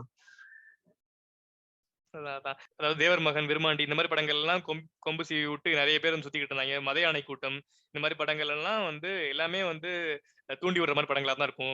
நாங்கெல்லாம் வீரத்துக்கு பேர் போனவங்க அப்படிங்கிற மாதிரி தூண்டி விடுற மாதிரி படமா தான் இருக்கும். அதை பத்தி எல்லாம் அவங்க பேசுறதே கிடையாது. அப்பெல்லாம் வந்து கரெக்டா ஹேண்டில் பண்ணிடுவாங்களா அவங்க? சரி, இப்ப நம்ம பேசுனதுல வந்து இப்போ இவங்க 2 பேரும் வந்ததுனால சேஞ்சஸ் வந்திருக்குன்னு சொல்றோம்ல, என்ன மாதிரியான சேஞ்சஸ் நடந்திருக்குன்னு நீங்க நினைக்கிறீங்க? ஏகப்பட்ட சேஞ்சஸ் நடந்திருக்குது. ஒரு பெரிய சேஞ்ச் என்ன அப்படின்னா, ரஜினி மாதிரி ஒரு சூப்பர் ஸ்டார் வந்து ஒரு தலித் சமூகத்தை சேர்ந்தவரா ஒடுக்கப்பட்டவரா வந்து ஒரு படத்துல நடிக்கிறது அப்படிங்கிறது ஒரு பெரிய பெரிய சேஞ்ச். நம்ம சொசைட்டில, நம்ம இந்தியன் சொசைட்டில எந்த ஒரு லாங்குவேஜ்லயுமே இந்த மாதிரி ஒரு படம் வந்ததே கிடையாது. இந்த மாதிரி இப்ப மாதிரி பெரிய ஸ்டார் ஷாருக் கான், அமிதாப் பச்சன், யார வேணா எடுத்துக்கோங்க, எந்த லாங்குவேஜ்னா எடுத்துக்கோங்க, யாருமே இந்த மாதிரி வந்து ஒரு ஒடுக்கப்பட்ட சமூகத்துல நடிச்சதே கிடையாது. அந்த ஸ்பேஸை கிரியேட் பண்ணி கொடுக்கறது ரொம்ப பெரிய விஷயம். சி ஆப்வியஸ்லி வந்து நிறைய பேர் சின்ன சின்ன ஆக்டர்ஸ் எல்லாம் நடிச்சிருப்பாங்க. இப்ப தனுஷ் நடிக்கிறது, தனுஷ் நடிக்கிறதும் ரஜினி நடிக்கிறதும் ஒண்ணு கிடையாது. ரஜினி மாதிரி ஒருத்தரை வந்து இந்த மாதிரி ஒரு கேரக்டர்ல வந்து வர வைக்கிறதே ஒரு பெரிய சக்சஸ், ஒரு பெரிய சேஞ்ச் அப்படின்னு சொல்றேன். இந்த இடத்துல ஆக்சுவலா நம்ம ரஜினிக்கும் இந்த கிரெடிட் கொடுத்தே ஆகணும். என்னதான் வந்து சங்கியாவே இருந்தாலுமே, ஆனா கபாலி படத்துலயும் காலா படத்துல, ஏன்னா ரஜினி வந்து நம்ம எவ்வளவுதான் ஓட்டுறோமே வச்சு, அவர் அரசியலை பத்தி பேசினதுக்கு அப்புறம் தான் நம்ம ஓட்டுறோமே தவிர, அன்டவுட்டட்லி அவர் வந்து பேன் இண்டியன் சூப்பர் ஸ்டார் தான். நீங்க அமிதாப் பச்சனா ரஜினியான்னு கேட்டா கூட அது ஒரு டஃப் காம்படிஷன் தான். அப்படி ஒரு ஸ்டேச்சர்ல இருக்கக்கூடிய ஒரு ஆள் வந்து கபாலிலையும் காலாலையும் நடிக்கிறதுக்கு, அதுவும் தொடர்ந்து 2 படம் ரஞ்சித் கூட, அது வந்து உண்மையிலே சாதாரண விஷயம் கிடையாது. நிஜமாவே அதை பாராட்ட வேண்டிய விஷயம். அவரு ரஞ்சித் வந்து அதுக்கு முன்னாடி கமர்ஷியலா நிறைய படங்கள், அட்டகத்தி, மெட்ராஸ் வந்து அதுலயும் தலித் பாலிடிக்ஸ் பேசியிருந்தாலுமே அது ரொம்ப கமர்ஷியலா எடுத்துட்டு போயிட்டு அதை கொண்டு போறதுக்கான அந்த ஸ்பேஸ் கொடுக்கணும்ல. அதாவது இப்ப நான் எடுத்தோன்னே வந்து நான் ரொம்ப ஆர்ட் ஃபிலிம் மாதிரி ஃபுல் கான்செப்டையும் ஃபுல் ஐடியாலஜிஸையும் திணிக்கிறேன் அப்படின்னா அதை யாரும் பார்க்க மாட்டாங்க. இப்ப வந்து அட்டகத்தி, மெட்ராஸ்லயே இவ்வளவு ஐடியாலஜிஸ் இருக்குங்கிறதே நம்மளுக்கு கபாலி, காலா பார்த்ததுக்கு அப்புறம் நிறைய பேருக்கு தெரிஞ்சிருக்கும். கரெக்டா? ஆமா. இந்த படங்கள் எல்லாம் பார்த்ததுக்கு அப்புறம் மெட்ராஸ்லயும் அவர் இத பத்தி தான் பேசுறாருன்றதே பாதி பேருக்கு கபாலிக்கு அப்புறம் தான் புரிஞ்சுச்சு. ஓஹோ. ஒண்ணும் இல்ல, ஒரு பெரிய சேஞ்ச் என்ன அப்படின்னா, அம்பேத்கர் படத்தை வந்து ஒரு சீன்ல சாதாரணமா வைக்கிறது, ஒரு வீட்டுல சாதாரணமா வைக்கிறதுங்கிறதே இவங்க வந்ததுக்கு அப்புறம் நடந்துச்சு. கரெக்டா? இல்லன்னா அம்பேத்கர் படத்தை ஒரு நார்மலா ஒரு வீட்டுல வந்து வைக்கிறது நம்ம பாத்துக்கவே மாட்டோம். எந்த வீட்லயாவது அம்பேத்கர் படம் இருக்கும்போது நம்ம படத்துல பாத்துருக்கோமா? இதுலதான் இப்ப காட்டுவாங்க. அதாவது போலீஸ் ஸ்டேஷன் சவுத்துல காட்டுவாங்க, இல்ல கோர்ட்ல காட்டுவாங்க. மத்தபடி வீடுகள்ல இருக்கிற மாதிரி காட்ட மாட்டாங்க. அட்டகத்தில வந்து வீட்லயே இருக்கிற மாதிரி காட்டுவாங்க, ஃபர்ஸ்ட் படத்திலேயே காட்டுவாங்க. அது வந்து வெறும் அந்த லொக்காலிட்டி காட்டுறதுக்காக அப்படிங்கிற மாதிரி இல்லாம நிஜமாவே வந்து அதோட பேக் ட்ராப், அதோட மீனிங்ஸ் எல்லாம் வச்சு புரிஞ்சு வச்சிருக்காரு. இன்னொரு விஷயம் என்ன அப்படின்னா, நீங்க இப்ப நாயட்டுன்னு ஒரு படம் வந்திருக்கு மலையாளத்துல, பாத்தீங்களான்னு தெரியல. கேள்விப்பட்டேன், நான் பார்க்கல. ஆக்சுவலா நெட்ஃபிளிக்ஸ் ஓபன் பண்ணனே நம்பர் 1 காட்டுச்சு. அதுல இவங்க வேற நடிச்சிருந்தாங்க, நிமிஷா சஜயன். ஆமா ஆமா, பார்க்கணும் அப்படின்னு நினைச்சேன். அப்புறம் அத பத்தி சில விஷயங்கள் கேள்விப்பட்டதுனால சொல்லுங்க. அதான் அதுக்கு தான் சொல்ல வரேன். ஷார்ட்டா அந்த ஸ்டோரி சொல்லணும், வேற வழியில ஸ்பாயிலர் சொல்லி தான் ஆகணும். அந்த படத்தை இதுக்கு சம்பந்தமா சொல்லியே ஆகணும். அது ரொம்ப ஒரு இன்ட்ரெஸ்டிங்கான ஒரு படம் தான், ஒரு த்ரில்லர் படம் தான். ஓகேவா? அதுல ஒரு விஷயம் என்ன அப்படின்னா, ஒரு தலித் பையனை காட்டுவாங்க. அந்த தலித் பையன் வந்து அவங்க ஒரு இயக்கமா ஃபார்ம் ஆயிருப்பாங்க. ஓகேவா? அந்த இயக்கத்துல இருக்க ஒரு பையன், அவன் கொழுப்பு எடுத்து போயிட்டு ஒரு எச்சி துப்புவான் செவுத்துல, இல்ல அவன் வந்து ஒரு பொண்ணை ஸ்டாக் பண்ணுவான். இந்த மாதிரி விஷயங்கள்ல எல்லாம் எஸ்கேப் ஆகுறதுக்கு இந்த மாதிரி விஷயங்கள் எல்லாம் பண்ணிட்டு எனக்கு பின்னாடி ஒரு இயக்கம் இருக்கு அப்படின்னு திமிரா பேசுறதுக்கான ஒரு ஸ்பேஸ் அவங்க காமிச்சிருப்பாங்க. அதாவது புரியுதா? முன்னாடிதான் நீங்க வந்து நீங்க சொல்றதெல்லாம் நாங்க கேட்டுட்டு இருக்கணும், இப்பெல்லாம் நாங்க கேட்க தேவையில்ல அப்படின்னு அவன் சொல்லுவான். இது எதுக்கு சொல்றான் அப்படின்னு இருக்கு. இப்ப வந்து படிக்க விடாம பண்றப்ப இதை சொல்றாங்கிறது வேற. கரெக்டா? ஆனா இவன் வந்து செவுத்துல எச்சி துப்புவான். அப்ப வந்து ஒரு போலீஸ்காரன் கேக்குறப்ப இவன் இப்படி சொல்லுவான். இது என்ன பண்ணும், இந்த மாதிரி ஒரு சீனை வைக்கிறது என்ன பண்ணும் அப்படின்னா, இந்த ஹோல் நரேட்டிவுமே சேஞ்ச் பண்ணும். அதாவது இந்த மாதிரி உங்களுக்கு கொடுக்குற ப்ரிவிலேஜஸ் இவங்க இப்படி தப்பா தான் பயன்படுத்துறாங்க, தலித்ஸ்னாலே இப்படிதான் இருப்பாங்க அப்படிங்கிற மாதிரி தேவையில்லாத ஒரு நரேட்டிவ். அதாவது வச்சு திணிக்கிற மாதிரி அந்த படம் இருக்கும். இதுல இன்னொரு ரொம்ப ஒட்டாத சீன் என்ன அப்படின்னா, இந்த தலித் பையனை வந்து அரெஸ்ட் பண்ணி உள்ள வைப்பாங்க. அரெஸ்ட் பண்ணிக்க மாட்டாங்க, உள்ள வச்சிருப்பாங்க. இவன் வந்து பிரச்சனை பண்றான்னு சொல்லிட்டு டக்குன்னு வச்சிருப்பாங்க, கேஸ் போடுறதுக்கு முன்னாடி வச்சிருப்பாங்க. இவன் உள்ள வச்ச உடனே சிஎம் கிட்ட இருந்து ஒரு கால் வரும். இப்படி சிஎம் கிட்ட இருந்து டைரக்டா வந்து இந்த இன்ஸ்பெக்டர் கால் வரும். ஓகேவா? இன்ஸ்பெக்டர் கால் வந்து அவனை ரிலீஸ் பண்ணிருங்க அப்படிம்பாங்க. உங்க உடனே விட்டுருவாங்க. இந்த மாதிரி ஒரு சீனாவது நேச்சுரலா நடக்குமா? இல்ல பிராக்டிகலி பாசிபிளா? அது என்னதான் இயக்கமா திரண்டு இருந்தாலுமே, என்னதான் ஓட் பெர்சன்டேஜ் எலெக்ஷன்ஸ் பக்கத்துல வந்தாலுமே இப்படி ஒரு விஷயம் நடக்கிறது நம்ம சொசைட்டில பாசிபிளா? நீங்க சொல்லுங்க. ஆள் கிடைக்கலன்னா அவங்கள்ட்ட இருந்து தான் புடிச்சு போடணும்னு பிளான் பண்ணி போடுவானுங்க. ஆமா, அதான் அதுதான் நடக்குது. எல்லா இடத்துலயுமே அப்படிதான் நடக்குது. அதாவது நம்ம முதல்வன் படத்தெல்லாம் காட்டுற மாதிரி வந்து அந்த தலித்ஸ்னாலே வந்து ரவுடிங்ல தான் இருப்பாங்க அப்படின்னு சொல்லிட்டு இல்லாத கேஸ் எல்லாம் வந்து எடுத்து போட்டு இவங்க மேல போடுற மாதிரிதான் இருக்கும். இப்படி ஒரு விசாரணை படம் இந்த இடத்துல நம்ம சொல்லணும். அந்த படமும் இதுதானே அதுல கான்செப்ட். அதாவது இதுல ஒரே நிமிஷம் விசாரணை சொல்லிடுறேன். இதை மட்டும் விசாரணை இந்த படத்தை ஈக்குவேட் பண்ணி பேசுறாங்களாமா. ரெண்டுமே கிட்டத்தட்ட ஒண்ணா ஒரே லெவல்ல இருக்கு அப்படின்னு பேசுறாங்களாமா. அதுதான் கொடுமை. நயட்டுவா ஆமா. அந்த படம் as a whole மேக்கிங் கிரிப்பிங்கா இருக்குது. எல்லாமே நான் ஒத்துக்கிறேன். ரொம்ப நல்லா இருந்துச்சு படம் பார்க்கிறதுக்கு. பட் ஃபண்டமெண்டலி இந்த ஃப்ளா இருக்குது. அதனால இதையும் விசாரணை எல்லாம் கம்பேர் பண்ணவே கூடாது. நீங்க சொல்லுங்க. சோ அதுதான். சோ அதான் விசாரணையுமே வந்து என்னன்னா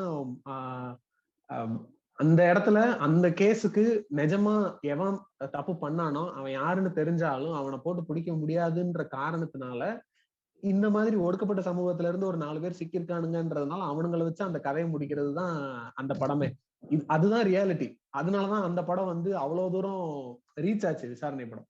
ஏன்னா நிஜமாவே நிறைய இடங்கள் அப்படிதான் நடந்துட்டு இருக்கு. ஒரு இடத்துல வந்து உண்மையான குற்றவாளின்னு ஒருத்தன் இருக்கான், அவன் வந்து ஒரு பவர்ஃபுல்லான இடத்துல இருக்கான் அப்படின்னா அப்ப அவனுக்கு பதிலா அந்த இடத்துல எவனை வச்சு கேஸ முடிக்கிறதுன்ற பிரச்சனை வரும்போது ஆப்வியஸ்லி எல்லாருடைய காமன் சாய்ஸ் இந்த மாதிரி ஒடுக்கப்பட்ட சமூகத்துல இருக்கிற யாரோ ஒருத்தவங்களை பிடிச்சுதான் போடுற மாதிரி இருக்கு. அது ஏன் அப்படின்னா அவங்களுக்கான வாய்ஸ் கிடையாது, அவங்களுக்குன்னு யாருமே வந்து உடனே வந்து சப்போர்ட்டுக்கு வந்து நிக்க முடியாது, வந்து நின்னாலும் ஈஸியா அடிச்சு போட்டுடலாம் அப்படின்னு.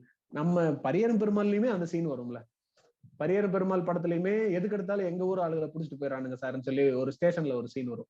அப்பதான் வந்து அடி வாங்கினதுக்கு அப்புறம் ஐ திங்க் வந்து அந்த ஒரு தாத்தா கிட்ட வந்து அந்த ஹீரோ சொல்ற மாதிரி வரும், நான் படிச்சு வக்கீல் ஆகணும் அப்படிங்கிற மாதிரி ஒரு சீன் வரும்னு நினைக்கிறேன். சோ அது எதுக்கு அது ஏன் அப்படின்னா அது அவங்களுக்கு ரொம்ப ரெகுலரா நடக்கக்கூடிய ஒரு விஷயம். ஏதாவது ஒரு இடத்துல ஏதாவது ஒரு பிரச்சனை அப்படின்னா உடனே புடிச்சிட்டு வந்து உள்ள போட்டு இதை வச்சு இவன் தான் காரணமா இருப்பான் அப்படிங்கிற மாதிரி அந்த ஒரு மைண்ட் செட் ஆல்ரெடி பிக்ஸ் ஆயிருக்குல்ல. அதாவது ஒரு கேஷுவலா இந்த சீன் அந்த நாயுடு படத்துல வைக்கிறதுக்கும் பிளான் பண்ணி இது வந்து ஒரு காழ்ப்புணர்ச்சியில வைக்கிறதுக்கும் வித்தியாசம் தெரியும். நீங்க கொஞ்சம் திங்க் பண்ணி பாத்தீங்கன்னா இது நிஜமாவே காழ்ப்புணர்ச்சியில தான் வச்சிருக்காங்க அப்படிங்கிற மாதிரி இருக்கும். இது வந்து அந்த படத்துல வந்து அவங்க தலித் சமூகத்தை சேர்ந்தவங்களா காட்டணும் அப்படிங்கிற அவசியமே கிடையாது. நீங்க எந்த ஒரு கேஸ்ட் வேணா காட்டிருக்கலாம். இல்ல கேஸ்ட பத்தி சொல்லாமலே வந்து ஒரு அமைப்பா இருக்காங்க, அதனால எலெக்ஷன் சப்போர்ட் வேணும் அப்படின்னு சொல்லிருக்கலாம். ஆனா ஸ்பெசிபிக்கா இவங்க இப்படி பண்றாங்க, அதுவும் ஒரு சாதாரண விஷயம் கிடையாது. அதாவது ஒரு வேலிடான ரீசன் கிடையாது. இப்படி ஒரு தப்பான ரீசன் காமிச்சு தப்பா போர்ட்ரே பண்றதுங்கிறது ஆப்வியஸ்லி காழ்ப்புணர்ச்சி தான். நான் எதுக்கு சொல்ல வந்தேன் அப்படின்னா, இப்படி ஒரு சீனை இப்ப தமிழ் சினிமால வைக்க முடியாது. அந்த டிஃபரன்ஸை கொண்டு வந்தது ரஞ்சித் அப்படின்னு சொல்றேன். அப்படி வைக்கிற இப்ப அப்படி வைக்கிற ஒரு படம் திரௌபதியோ இல்ல முத்தையா படங்களோ அப்படி வச்சுச்சு அப்படின்னு அதை சுத்தி அவ்வளவு கான்ட்ரவர்சிஸ் இருக்குது, அவ்வளவு பிரச்சனை வருது. ஆனா மலையாள சினிமால இது ரொம்ப அசால்ட்டா வச்சுட்டு போறாங்க. ஆனா வந்து அது ஒரு அந்த படத்தை வந்து ஒரு கல்ட் கிளாசிக் அப்படின்னு பேசிக்கிறாங்க. அதுதான் தமிழ் சினிமாக்கும் மலையாள சினிமாக்கும் உள்ள டிஃபரன்ஸ். அந்த டிஃபரன்ஸை கொண்டு வந்தது வந்து ரஞ்சித்தோட அரைவல் அப்படின்னு சொல்லு. இன்னொரு முக்கியமான பாயிண்ட் வந்து ரஞ்சித் வந்ததுனால நீங்க ஏற்கனவே சொன்ன விஷயம் தான், இந்த இந்த இந்த தலித் சினிமா அப்படின்ற விஷயத்த வந்து ஒரு கமர்ஷியல் சக்சஸா ஆக்கி காமிச்சாரு அவர். அதாவது நம்ம மெயின் ஸ்ட்ரீம் படமா எடுக்காம அதை வந்து ஒரு ஆர்ட் பிலிமா தான் எடுக்கணும்ன்றது மாறி அதை மெயின் ஸ்ட்ரீம் படமாவும் எடுக்கலாம்னு காமிச்சது ஒரு பக்கம். அதை வந்து அதை அடுத்தடுத்த ஆட்கள் அதை கண்டினியூ பண்ணணும் அப்படின்னா அதை வந்து ப்ராஃபிட்டபிளா காட்டணும்.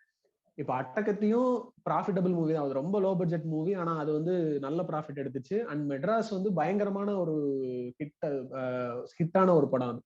ஸோ உங்களுக்கு வந்து கமர்ஷியலா அது வந்து ஒரு ஹிட்டை கொடுக்குது அப்படிங்கிறப்பதான் மற்றவங்களுக்கு வந்து அந்த அடுத்த ப்ரொடியூசர்ஸ்க்கு வந்து அந்த கான்பிடன்ஸ் வரும். இப்ப மாரி செல்வராஜோடைய பரியரும் பெருமாள் கதையை வந்து ப்ரொடியூஸ் பண்றதுக்கு எந்த ப்ரொடியூசரும் ரெடியா இல்லாதப்ப ரஞ்சித் வந்து நான் ப்ரொடியூஸ் பண்றேன்னு வந்ததுனாலதான் மாரி செல்வராஜோட 2வது படத்தை வி கிரியேஷன்ஸ்ல தானு பண்றாரு. தானு வந்து அது எவ்வளவு பெரிய ப்ரொடியூசர்ன்றது தமிழ் சினிமால இருக்கிறதுன்றது உங்களுக்கு தெரியும்.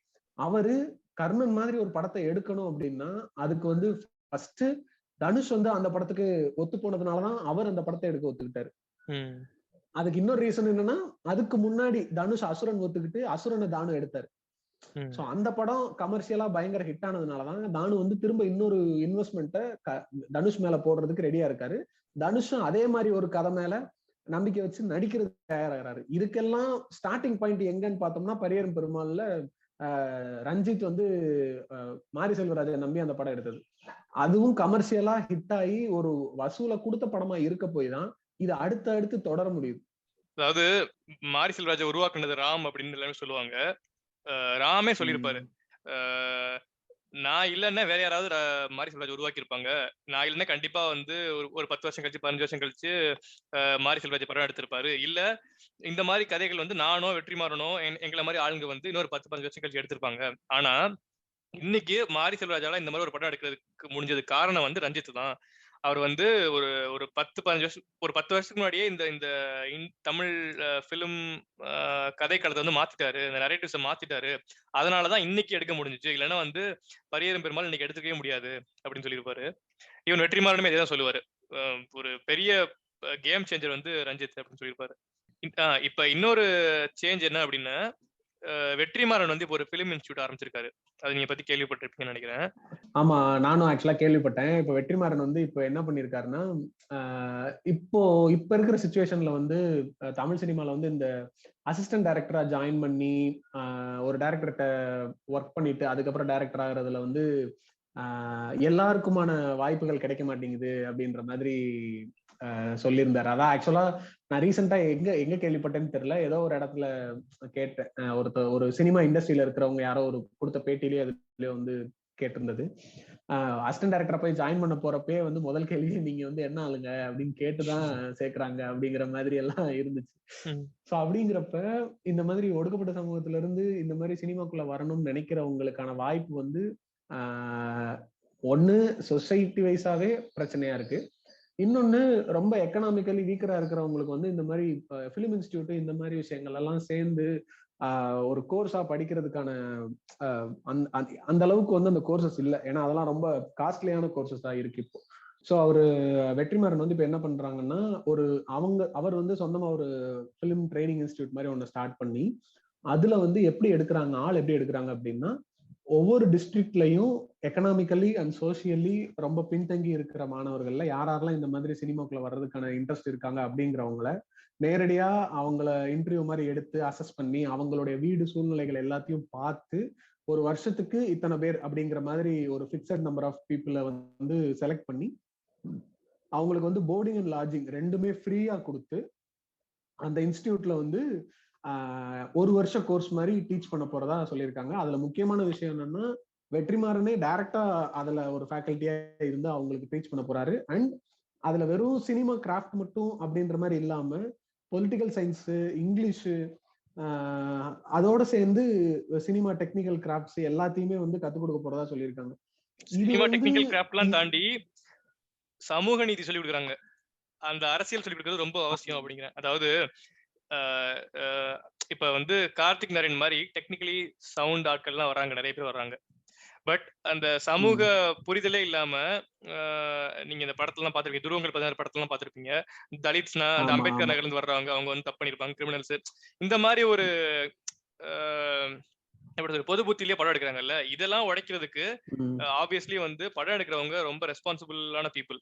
அதாவது ஒரு சொசைட்டில வந்து ஒரு சொசைட்டி இப்படி இருந்துச்சு அப்படின்னு பாக்குறதுக்கு இந்த மாதிரி ஆர்ட் ஃபார்ம்ஸ், புக்ஸ், இந்த மாதிரி சினிமா ரொம்ப அவசியம். முக்கியமா புக்ஸ் எல்லாம் நம்ம சொசைட்டில நிறைய பேர் படிக்கிறது இல்லைங்கிறதுனால சினிமா வந்து ரொம்ப முக்கியமான ஒரு ஆர்ட் ஃபார்ம்.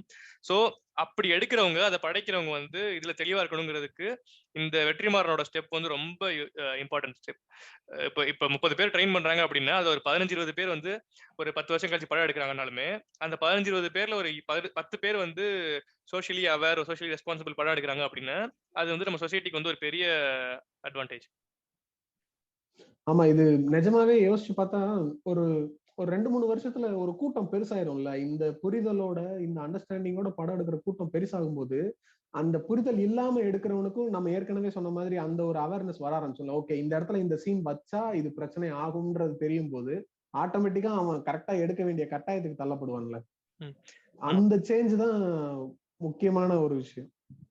கரெக்ட். இன்னொன்னு, நீங்க கமர்ஷியலைஸ் பண்ணாரு அப்படின்னு சொன்னீங்கல்ல, கமர்ஷியலைஸ் பண்ணதுனால நிஜமாவே இந்த கொள்கையில இருக்காங்களோ இல்லையோ, ஸ்டில் ஒரு படம்னு வந்துச்சுன்னா அந்த படத்துல வந்து இந்த மாதிரி வந்து சமூக நீதிக்கு சப்போர்ட் பண்ற மாதிரி பேசுறதோ இல்ல ஜாதியை எதிர்த்து பேசுறதோ இந்த மாதிரி டாபிக்ஸ் வைக்க வேண்டிய சூழ்நிலை இருக்குது. கரெக்டா? இப்ப ஈவன் ஏஆர் முருகதாஸ், சங்கர், இவங்க எல்லாம் படம் எடுத்தாலும் கூடவே இப்ப வந்து இந்த மாதிரி ஒரு விஷயங்கள் லைட்டா வைக்கணும் அப்படிங்கிற மாதிரி ஒரு கட்டாயத்துக்கு கொண்டு வரப்படுறாங்கல்ல, அது ஒரு பெரிய பெரிய சேஞ்ச். சங்கரோட இந்தியன் 2.0 நான் ரொம்ப எதிர்நோக்கி காத்துக்கிட்டு இருக்கேன். ஏன்னா இந்த பிரச்சனைகளுக்கு அப்புறம்லாம் வரக்கூட ஒரு படம், அவர் அதை என்னதான் டீல் பண்றாருன்னு பாப்போம் அப்படிங்கிற மாதிரி இருக்கு. அதான் இல்ல இப்ப வேற ஆண்டவர் ஃப்ரீ ஆயிட்டாரு. இல்ல இப்பவும் சரி, அந்த காலத்துல எடுத்தாரு, விவரம் பத்தாம எடுத்தாருன்னு நம்ம வந்து சரின்னு ஒரு சாக்கு போக்கு சொன்னா கூட இப்ப எப்படி எடுக்கிறாருன்னு பார்ப்போம். இப்பவும் அதே குப்பை எடுத்து வச்சாரு அப்படின்னு அது வந்து பிளான்டு ப்ரொபகண்டா தான். அதை தவிர வேற எதுவுமே சொல்லவே முடியாது. ஆமா. அதாவது ரஞ்சித் வந்து அவர் சினிமாக்கு வந்ததே வந்து ஒரு சாதாரணமா நான் ஒரு படம் எடுக்கணும் அப்படின்றதோட அவர் வந்த மாதிரி இல்ல. ரஞ்சித் வந்து தெளிவா அவருக்கு ஒரு ஆக்ஷன் பிளான் இருக்கு எனக்கு தெரிஞ்சு. அவர் நிறைய இன்டர்வியூல கூட சொல்லுவாரு, நான் வந்து சினிமால என் அரசியல் பேசல, நான் அரசியல் பேசுறதுக்காக தான் சினிமாவே எடுக்க வந்தேன் அப்படின்ற சொல்லுவார். அதாவது நம்ம பேசின இந்த விஷயம் தான் இத்தனை வருஷமா இவங்களுடைய வாய்ஸ் எல்லாம் வெளிப்படுத்தப்படாமலே இருக்கு அப்படிங்கிறத வெளிப்படுத்தணும், அதை மக்களுக்கு புரியுற மாதிரி ரொம்ப ஈஸியான முறையில எல்லாருக்கும் போய் சேரக்கூடிய ஒரு விதத்துல வந்து அதை கொண்டு போய் சேர்க்கணுங்கிறதோட தான் அவர் படம் எடுக்கவே வந்தாரு. ஆனா வந்தவர் வந்து ஜஸ்ட் அந்த படம் எடுக்கிறதோட நான் ஃபர்ஸ்ட் அட்டகத்தி எடுத்தேன், அடுத்து மெட்ராஸ் எடுத்தேன், கபாலி எடுத்தேன், காலா எடுத்தேன் அப்படின்னு அவரு அதோட போகல. அவர் வந்து அடுத்தடுத்து நிறைய ஆக்ஷன் பிளான் வச்சிருக்காரு. ஒரு கல்ச்சுரல் ரெனேசன்ஸே அவர் வந்து பிளான் பண்ணி வச்சிருக்காரு. அதை கொஞ்சம் கொஞ்சமா நடத்திட்டு இருக்காரு. இப்போ இவர் வந்து இந்த படங்கள் எடுத்து முடிக்கிறதுக்குள்ளேயே நீலம் ப்ரொடக்ஷன்ஸ் ஒண்ணு உருவாக்கி இப்ப மாரி செல்வராஜ் மாதிரி கதைகள் இருக்கக்கூடிய ஒரு ஆளை வந்து டைரக்ட் பண்ண வைக்கிறாரு. அப்புறம் குண்டு மாதிரி ஒரு படத்தை அந்த டைரக்டரை அவரை டைரக்ட் பண்றதுக்கு ஒரு ஆப்பர்ச்சுனிட்டி கொடுக்குறாரு. இது போக நீலம் பண்பாட்டு மையம்னு ஒண்ணு தனியா ஆரம்பிச்சிருக்காரு. இதை பத்திலாம் நம்ம டீட்டெயிலா பேசுவோம். நான் ஏன் சொல்ல வரேன் அப்படின்னா, இது வந்து ஜஸ்ட் அவர் ஒரு படம் இல்ல என் படங்கள் மூலமா நான் சொல்ல வர்றதை நான் சொல்றேன்றதோட இல்லாம ஒரு ஒரு ஒட்டுமொத்த குரூப்பா வந்து இந்த இந்த இந்த இந்த சீனையே மாத்திட்டு இருக்காரு அவர். அதனாலதான் இப்ப இவரை பத்தி இந்த எபிசோட் நம்ம பேசுறதுக்கான காரணமே. இது சின்ன விஷயம் கிடையாது. அதான் இப்ப யாராவது வந்து இந்த மாதிரி தலித் சினிமா எடுக்கணும் அப்படின்னு நினைக்கிறவங்க ஏதாவது ஒரு ப்ரொடியூசர்கிட்ட போய் கேட்டாங்க அப்படின்னா அவங்களுக்கு கண்டிப்பா அந்த ஸ்பேஸ் கிடைக்கவே கிடைக்காது. இப்ப நான் வந்து ஒரு தலித் சினிமா எடுக்கணும், அது நிஜமாவே நல்லா இருக்கு அப்படின்னு எனக்கு தோணுச்சு அப்படின்னு எனக்கு அப்ரோச் பண்றதுக்கு ஒரு ஸ்பேஸ் இருக்குது. அந்த ஸ்பேஸ் வந்து ரஞ்சித். சோ அது ரொம்ப முக்கியமான விஷயம். நீங்க இந்த நீலம் பண்பாட்டு மையம் எல்லாம் சொன்னீங்க. இதுல அவர் பண்ணதுலயே எனக்கு ரொம்ப ரொம்ப பிடிச்சது வந்து கேஷ்லெஸ் கலெக்டிவ். அந்த பேண்ட் வந்து இசைனாலே ஒரு குறிப்பிட்ட சமூகத்துக்கு சேர்ந்ததுதான், ஒரு மேல்தட்டு மக்களுக்கு சேர்ந்ததுதான் அப்படிங்கிற மாதிரி ஒரு பொது புத்தியில தான் நம்ம எப்பவுமே இருந்திருக்கோம். அதாவது சொல்லணும்னா பிராமின்ஸ் தான் வந்து மியூசிக் உரியவங்க. அது வந்து ஹெரிடிட்டியாவே ஜெனட்டிக்கலியும் வந்து அவங்களுக்கு தான் வந்து நல்லா வரும் அப்படிங்கிற தாட் தான் எப்பவுமே இருக்கும். நீங்க வந்து ஒன்றும் இல்லை, சூப்பர் சிங்கர் எடுத்து பார்த்தீங்க அப்படின்னா 100 கண்டஸ்டன்ட் இருக்காங்க அப்படின்னா அதுல 85 கண்டஸ்டன்ஸ் வந்து பிராமின்ஸா தான் இருப்பாங்க. அது வந்து அதை நம்ம ஈஸியா கடந்து போயிருவோம். அதாவது மத்த சொசைட்டில இருக்கவங்களுக்கு எல்லாம் வந்து அந்த கலை அறிவு இல்ல, அவங்களுக்கு தான் வந்து இசை ஈஸியா வரும், நேச்சுரலாவே வரும் அப்படிங்கிற மாதிரி அதை நம்மளுமே அக்செப்ட் பண்ணிட்டு அப்படியே தான் இருந்திருப்போம். பட் இதெல்லாம் உடைக்கணும். இது வந்து கர்நாடிக் இசை மட்டும்தான் இசை கிடையாது, மக்கள் இசைன்னு நிறைய இருக்குது. அதாவது கானாலாம் வந்து ஒரு even equally better form of music அப்படின்னு சொல்லி அதை எஸ்டாப்ளிஷ் பண்றதுக்கு இந்த கேஷ்லெஸ் கலெக்டிவ் பேண்ட் ஆரம்பிச்சது வந்து அதுவுமே ஒரு ரெனேசன்ஸ், ஒரு ரெவல்யூஷன் தான் அந்த ஃபீல்ட்ல, மியூசிக் ஃபீல்ட்ல. ஆமா, அதான் நீங்க சொன்ன விஷயம். அந்த ஒரு சமூகம்ன்றது மட்டும் இல்லாம எல்லாத்துலயுமே இது ஒண்ணுதான், இது ஒண்ணுதான், இது ஒண்ணுதான். அதாவது இசைனா கர்நாடக இசை மட்டும்தான், இந்த மாதிரி கல்ச்சர்னா இது மட்டும்தான் அப்படிங்கிற மாதிரி இருந்த எல்லாத்துலயுமே எல்லாருடைய பார்வையுமே வந்து விரிவாக்க வச்சிருக்காரு. அதாவது லைக் இப்படியும் ஒண்ணு இருக்கு, இதையும் பாருங்க அப்படிங்கிறத வெளியே கொண்டு வர்றதுன்றதுக்குல இவரு ரஞ்சித் பண்ண பெரிய சேஞ்சஸ்ல இன்னொரு முக்கியமான ஒரு புள்ளி வந்து சந்தோஷ் நாராயணன். எனக்கு வந்து சந்தோஷ் நாராயணனுடைய தமிழ் சினிமாவில சந்தோஷ் நாராயணனை கொண்டு வந்ததே ஒரு பெரிய, சந்தோஷ் நாராயணன் மாதிரி ஆளை கொண்டு வந்தது, அவருக்கு இந்த நாலேஜ கொண்டு போய் சேர்த்ததுன்றது இருக்குல்ல. இப்ப அட்டகத்தி படத்துல பாத்தீங்க அப்படின்னா அது பியூர் முழுக்க முழுக்க அந்த கானாவோட ஒரிஜினாலிட்டியோட இருக்கும் அந்த பாடல்கள்லாம். இப்ப கானாபாலா வந்து அந்த படத்துல இந்த ஆடிப்பனாவணி பாட்டா இருக்கட்டும், அந்த நடுக்கடல்ல அந்த பாட்டா இருக்கட்டும், இதெல்லாம் வந்து பார்த்தோம்னா இப்ப தேவாவும் கானா பாட்டு போட்டவர் தான். கானானாலே தமிழ் சினிமா வந்து தேவாவும் சொல்லுவோம். ஆனா தேவா வந்து எப்படின்னா கர்நாடக சங்கீதத்தோட ஒரு பிளண்டோட தான் அவரோட கானா மியூசிக் இருக்கும். அந்த ஸ்ட்ரக்சருக்குள்ளதான் இருக்கும். அந்த சரணம், பல்லவி, இந்த ஸ்ட்ரக்சருக்குள்ளேயே தான் அந்த கானாவை அவர் கொண்டு போயிருப்பாரு. அந்த அந்த வே ஆஃப் அந்த பாட்டுடைய ஸ்டைல் வேணா கானாவா இருக்குமே தவிர அதுக்குள்ள ஒரு மாதிரி அதை வந்து ஃபியூஸ் பண்ணி தான் கொடுத்துருப்பாரு. ஆனா இப்ப சந்தோஷ் நாராயணன் கொடுக்கறதெல்லாம் பாத்தீங்கன்னா பியூரஸ்ட் ஃபார்ம் ஆஃப் அந்த ஒரிஜினல் கானா அந்த இடத்துல என்னவா இருக்கு அப்படிங்கிற மாதிரி அதை எக்ஸ்ப்ளோர் பண்ணி, அண்ட் மெயின் ஸ்ட்ரீம்ல சில வாத்தியங்கள் மட்டும்தான் வாத்தியங்கள்னு இருந்தது. இப்ப மிருதங்கம், இப்ப கர்நாடிக் ஸ்டைல் ஆஃப் மியூசிக்னா மிருதங்கம் இருக்கணும், நாதஸ்வரம் இருக்கணும், இந்த மாதிரி இருந்தது. வெஸ்டர்ன் மியூசிக்னா ட்ரம்ஸ் இருக்கணும், கிட்டார் இருக்கணும், இப்படிங்கிற மாதிரி இருந்ததுல இந்த பறை மாதிரி கருவிகள், தோல் கருவிகள் எல்லாம் வந்து மெயின் ஸ்ட்ரீம் பாடல்கள்ல வந்து ஒரு கருவியா யூஸ் பண்ணலாம்ங்கிறத எக்ஸ்ப்ளோர் பண்ணி உள்ள கொண்டு வர்றாருல. இப்ப கர்ணன் படத்துல அந்த கண்டா வர சொல்லுங்க பாட்டுல இருக்கிற அந்த பற மியூசிக் வந்து நம்ம கேட்கும் போதே ஒரு பயங்கரமான ஒரு ஃபீல் கொடுக்குது. அத வந்து சும்மா ஜஸ்ட் லைக் தட் வந்து சந்தோஷ் நாராயணன் அந்த இடத்துல வச்சிரல. நிஜமாவே அந்த சவுண்டோடைய ஒரிஜினாலிட்டியை எக்ஸ்ப்ளோர் பண்ணி அதை எப்படி வைக்க முடியும் அப்படிங்கறத எக்ஸ்ப்ளோர் பண்ணி தான் வைக்கிறாங்க. And different forms of music. இப்போ கானானா கானா மட்டும் இல்ல, ஒப்பாரி வந்து வெறும் இறந்த வீட்டுல மட்டும் பாடக்கூடிய ஒரு பாடல் அப்படிங்கிற மாதிரி இல்லாம அது ஒரு ஸ்டைல் ஆஃப் மியூசிக் அப்படின்னு கொண்டு வர்றது இருக்குல்ல. இந்த அட்டகத்தி படத்துல காலமயில் குயிலேவா, எனக்கு அந்த பாட்டோட ஸ்டார்டிங் ஞாபகம் அதான் நினைக்கிறேன். அது வந்து அந்த படத்துல வந்து அது அவங்களுடைய கதையோட சம்பந்தப்பட்ட ஒரு இறப்பு கிடையாது அந்த சீனு. அந்த படமே வந்து அந்த மக்களுடைய வாழ்வியலை காட்டுற மாதிரியே தான் இருக்கும் அட்டகத்தி படம். ஸோ அதுல வந்து ஒரு வீட்டுல ஒரு இறப்பு நடந்திருக்கும். அப்ப இந்த பையன் வந்து அந்த ஏரியால இருக்கிற ஒரு பையன், அந்த ஹீரோ. ஸோ அங்க அந்த ஒரு ஒப்பாரி சீன் நடக்கும். அந்த ஒப்பாரி எப்படி பாடுறாங்க, அந்த இசை என்னவா இருக்கு, அதுல யூஸ் பண்ணக்கூடிய கருவிகள் என்னவா இருக்கு, அதுல இவங்க ஆடுற ஆட்டம் என்னவா இருக்கு, இது எல்லாத்தையுமே கொண்டு வந்திருப்பாங்க.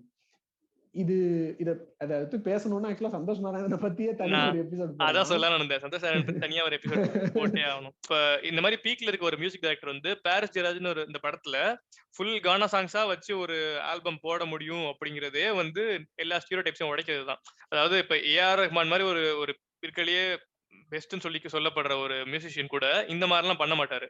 கரெக்டா? அவர் வந்து எப்பவுமே ஒரு எலிட்டிஸ்ட் ஃபார்ம் ஆஃப் மியூசிக்கே கொடுக்குற மாதிரி தான் இருக்கும். பட் இவர் வந்து சந்தோஷ் நாராயணன் வந்து எல்லாமே ஈக்குவல் ஃபார்ம்ஸ் தான், மியூசிக்ல வந்து டிஸ்கிரிமினேஷன் கிடையாது அப்படிங்கறத வெளியே கொண்டு வந்து அதுல சஸ்டெயின் பண்றாருல, அந்த பெருமையும் எனக்கு தெரிஞ்சு அதுல ஒரு பாதி கிரெடிட் வந்து ரஞ்சித்துக்கு போகும்.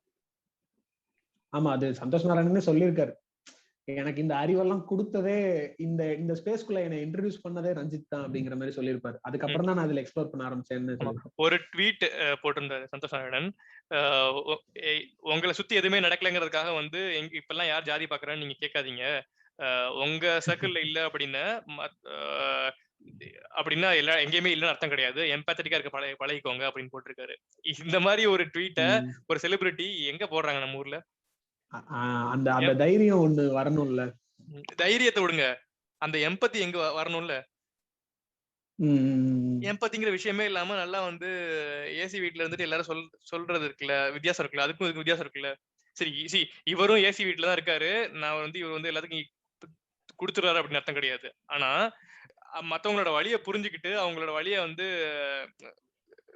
சிறுமைப்படுத்துறதுன்னு சொல்லுவாங்கல்ல, அந்த மாதிரி இல்லாம புரிஞ்சுக்கிறாருல, அதுவே ஒரு பெரிய விஷயம் அப்படின்னு சொல்றேன். அதுதான் இங்க நம்ம யார் கூட நிக்கணும்ங்கிற அந்த புரிதல், அது ரொம்ப முக்கியம்.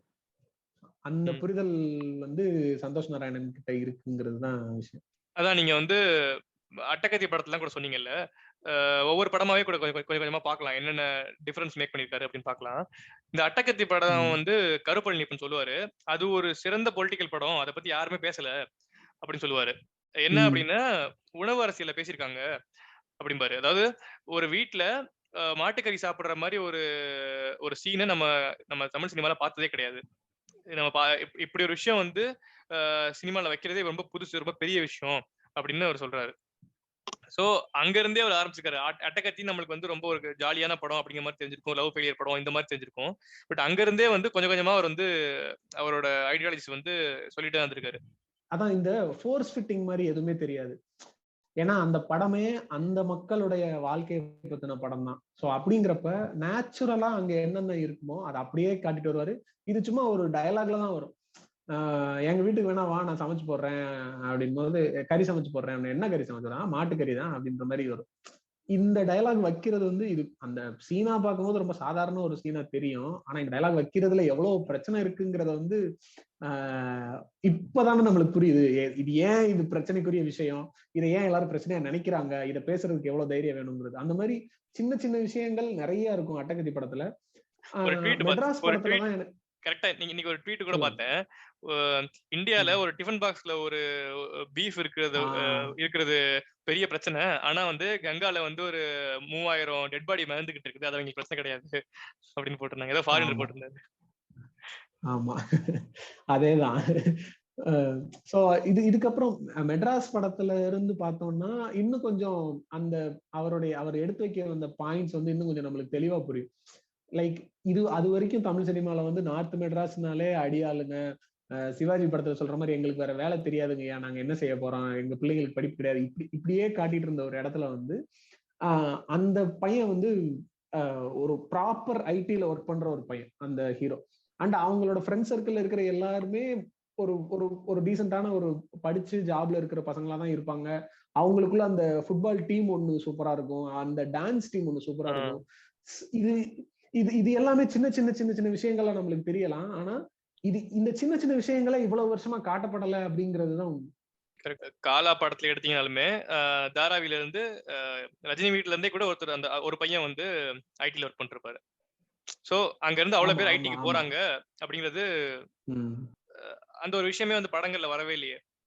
அங்க இருக்கவங்கனாலே வந்து மேனுவல் ஒர்க் தான் பண்ணுவாங்க, இல்ல வந்து அடியால் வேலை தான் பண்ணுவாங்க அப்படிங்கிற மாதிரி தான் சொல்லப்பட்டிருக்கு.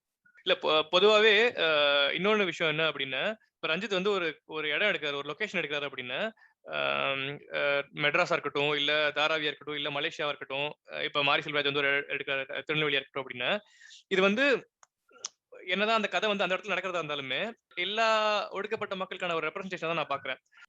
இப்போ அதான் இப்ப ரஞ்சித் வந்து ஒரு ஜியோகிராஃபில இருக்கக்கூடிய மக்கள் வந்து என்ன மாதிரியான ஒடுக்குமுறையை ஃபேஸ் பண்றாங்கன்னு ஒரு படமும் ஒரு ஜியோகிராஃபி ஸ்பெசிபிக்கா இருந்தாலும், இது வந்து காமனா எல்லா இடத்துலயுமே ஒரு ஒடுக்குமுறையை சந்திக்கக்கூடிய மக்கள் வந்து என்ன மாதிரியான அப்ரஷனுக்கு உள்ளாகுறாங்க, அதை விட்டு அவங்க வெளியே வர்றதுக்கான வழி என்னவா இருக்கணும், அதை அவங்க எந்த முறையில அவங்க அதை ட்ரீட் பண்ணணும் அப்படிங்கறத வந்து காமனா தான் சொல்லுவார்.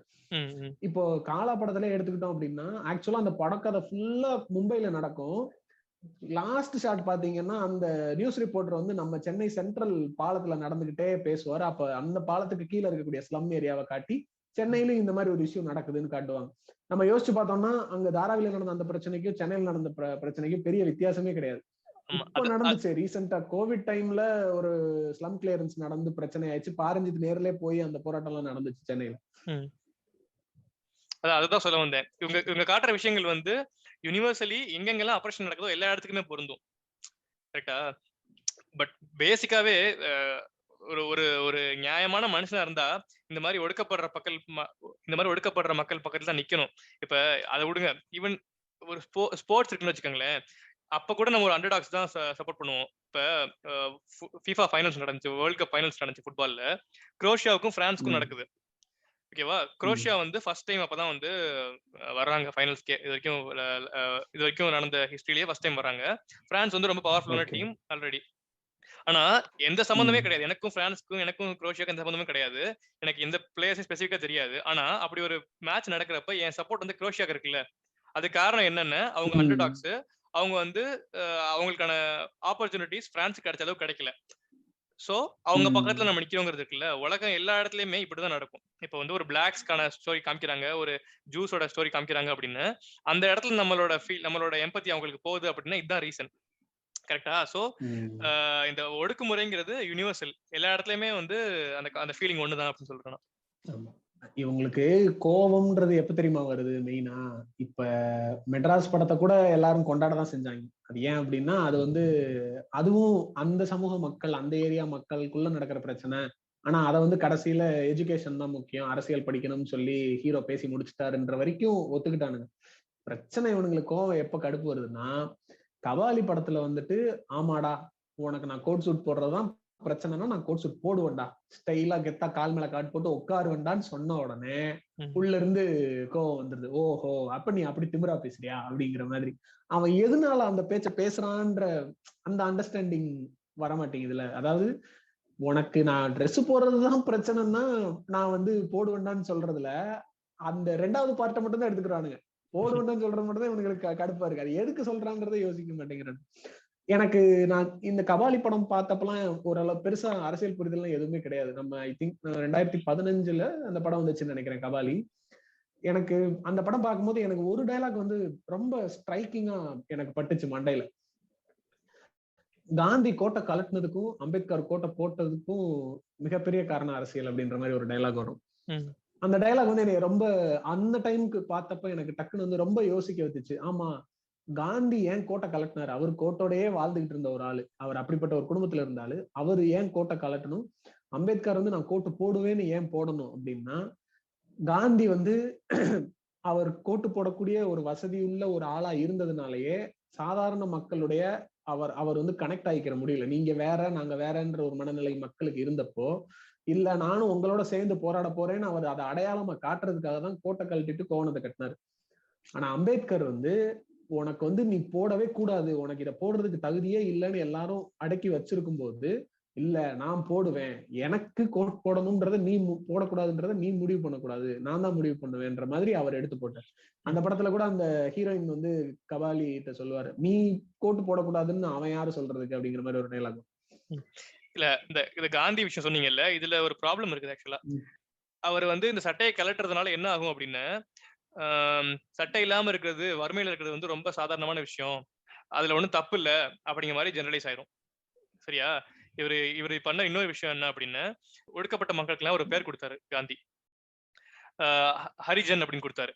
ஹரிஜன் அப்படின்னா என்னன்னா கடவுளோட மக்கள், ஹரியோட மக்கள் அப்படின்னு அர்த்தம். சோ இப்படி சொல்றதுனால என்ன ஆகும் அப்படின்னா, அவங்களோட நிலை மாறாது. சரியா? அவங்க படுற கஷ்டங்கள் மாறவே மாறாது. அவங்க வந்து எப்படி அழைக்கப்படுறாங்கிறது மாறினா அவங்க நிலையில பெருசா சேஞ்ச் வந்துடாது. சோ அவர் பண்றதுக்கும் அம்பேத்கர் வந்து எல்லாரையும் படிக்க வச்சு எல்லாரும் கோட் போடணும், எல்லாரும் வந்து சமமா நடத்தப்படணும் அப்படின்னு சொல்றதுக்கும் வித்தியாசம் நிறைய இருக்குது. அங்கதான் எனக்கு தெரிஞ்சு ரஞ்சித் அந்த பாயிண்ட் வச்சதுக்கு காரணம் அதுதான். காந்தி சட்டையை கழட்டினதையும் அம்பேத்கர் கோட் போட்டதையும் ஈக்குவேட் பண்ணல. காந்தி சட்டையை கழட்டினதை விட அம்பேத்கர் கோட்டு போட்டதுக்கான என்னென்ன ரீசன் இருக்கு அப்படிங்கறத சொல்றதுதான் காரணம். இல்ல அவர் ஈக்குவேட் பண்ணாருன்ற மாதிரி சொல்ல வரல. அதாவது வந்து அது அந்த சட்டையை கலட்டி அவர் வந்தது வந்து சும்மா பண்ணல, அத வந்து இது எல்லாத்துலயுமே அரசியல் இருக்கு அப்படிங்கிற மாதிரி சொல்லுவாங்க. அது வந்து என்னன்னா, இப்ப சொல்றோம்ல, இப்ப வந்து பாரஞ்சித் வந்து எதுக்கு படத்துல அரசியல் பேசுறாரு, அவரு சொல்ல வர விஷயத்த மட்டும் பேச வேண்டியதானு சொல்றது இல்ல. அப்போ நீ வாழ்க்கையில வாழ்ற எல்லா விஷயத்திலயுமே அரசியல் உள்ள இருக்குடாங்கிறது தான் மேட்டரு. நீ வந்து சாதாரணமா அப்படி கடந்து போயிட முடியாது, இதுல அரசியல் கிடையாது, இது சாதாரணம் இல்லை, எல்லாத்துலயும் அரசியல் இருக்குங்கிறது தான் மேட்டர். ஆமா, லிவிங் இஸ் பொலிட்டிக்கல் அப்படின்னு சொல்லுவாங்க. வாழ்றதே பொலிட்டிக்கல் தான், பாலிடிக்ஸ் தான்.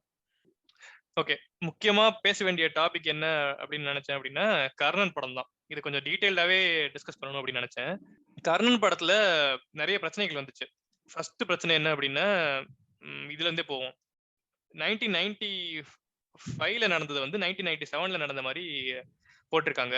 இது வந்து வேணும்னே திமுக மேல, அதாவது அதிமுக ஆட்சியில நடந்த கொடியங்குளம் சம்பவத்தை வந்து திமுக ஆட்சியில நடந்த மாதிரி காட்டுறாங்க. இது வந்து திமுக மேல இருக்கிற வன்மத்தால பண்றாங்க அப்படின்னு சொல்லி ஒரு பிரச்சனை வந்துச்சு. சோ இது நீங்க எப்படி பாக்குறீங்க? இதுல உண்மையான இதுக்கு பின்னாடி இருக்கிற ரீசன் என்னங்கிறது இப்ப வரைக்கும் அத வந்து என்னன்னா ஒரு முடிவுக்கு வர முடியல. ஏன்னா நான் மாரி செல்வராஜ் டைரக்டா அவர் பேசின சில இன்டர்வியூக்களையுமே பார்த்தேன். அவர் திரும்ப திரும்ப என்ன சொல்றாரு அப்படின்னா, எனக்கு வந்து இது எந்த ஆட்சியில நடந்துச்சுங்கிறத வந்து நான் குறிப்பிடணும் அப்படிங்கிறது என்னோட நோக்கம் கிடையாது.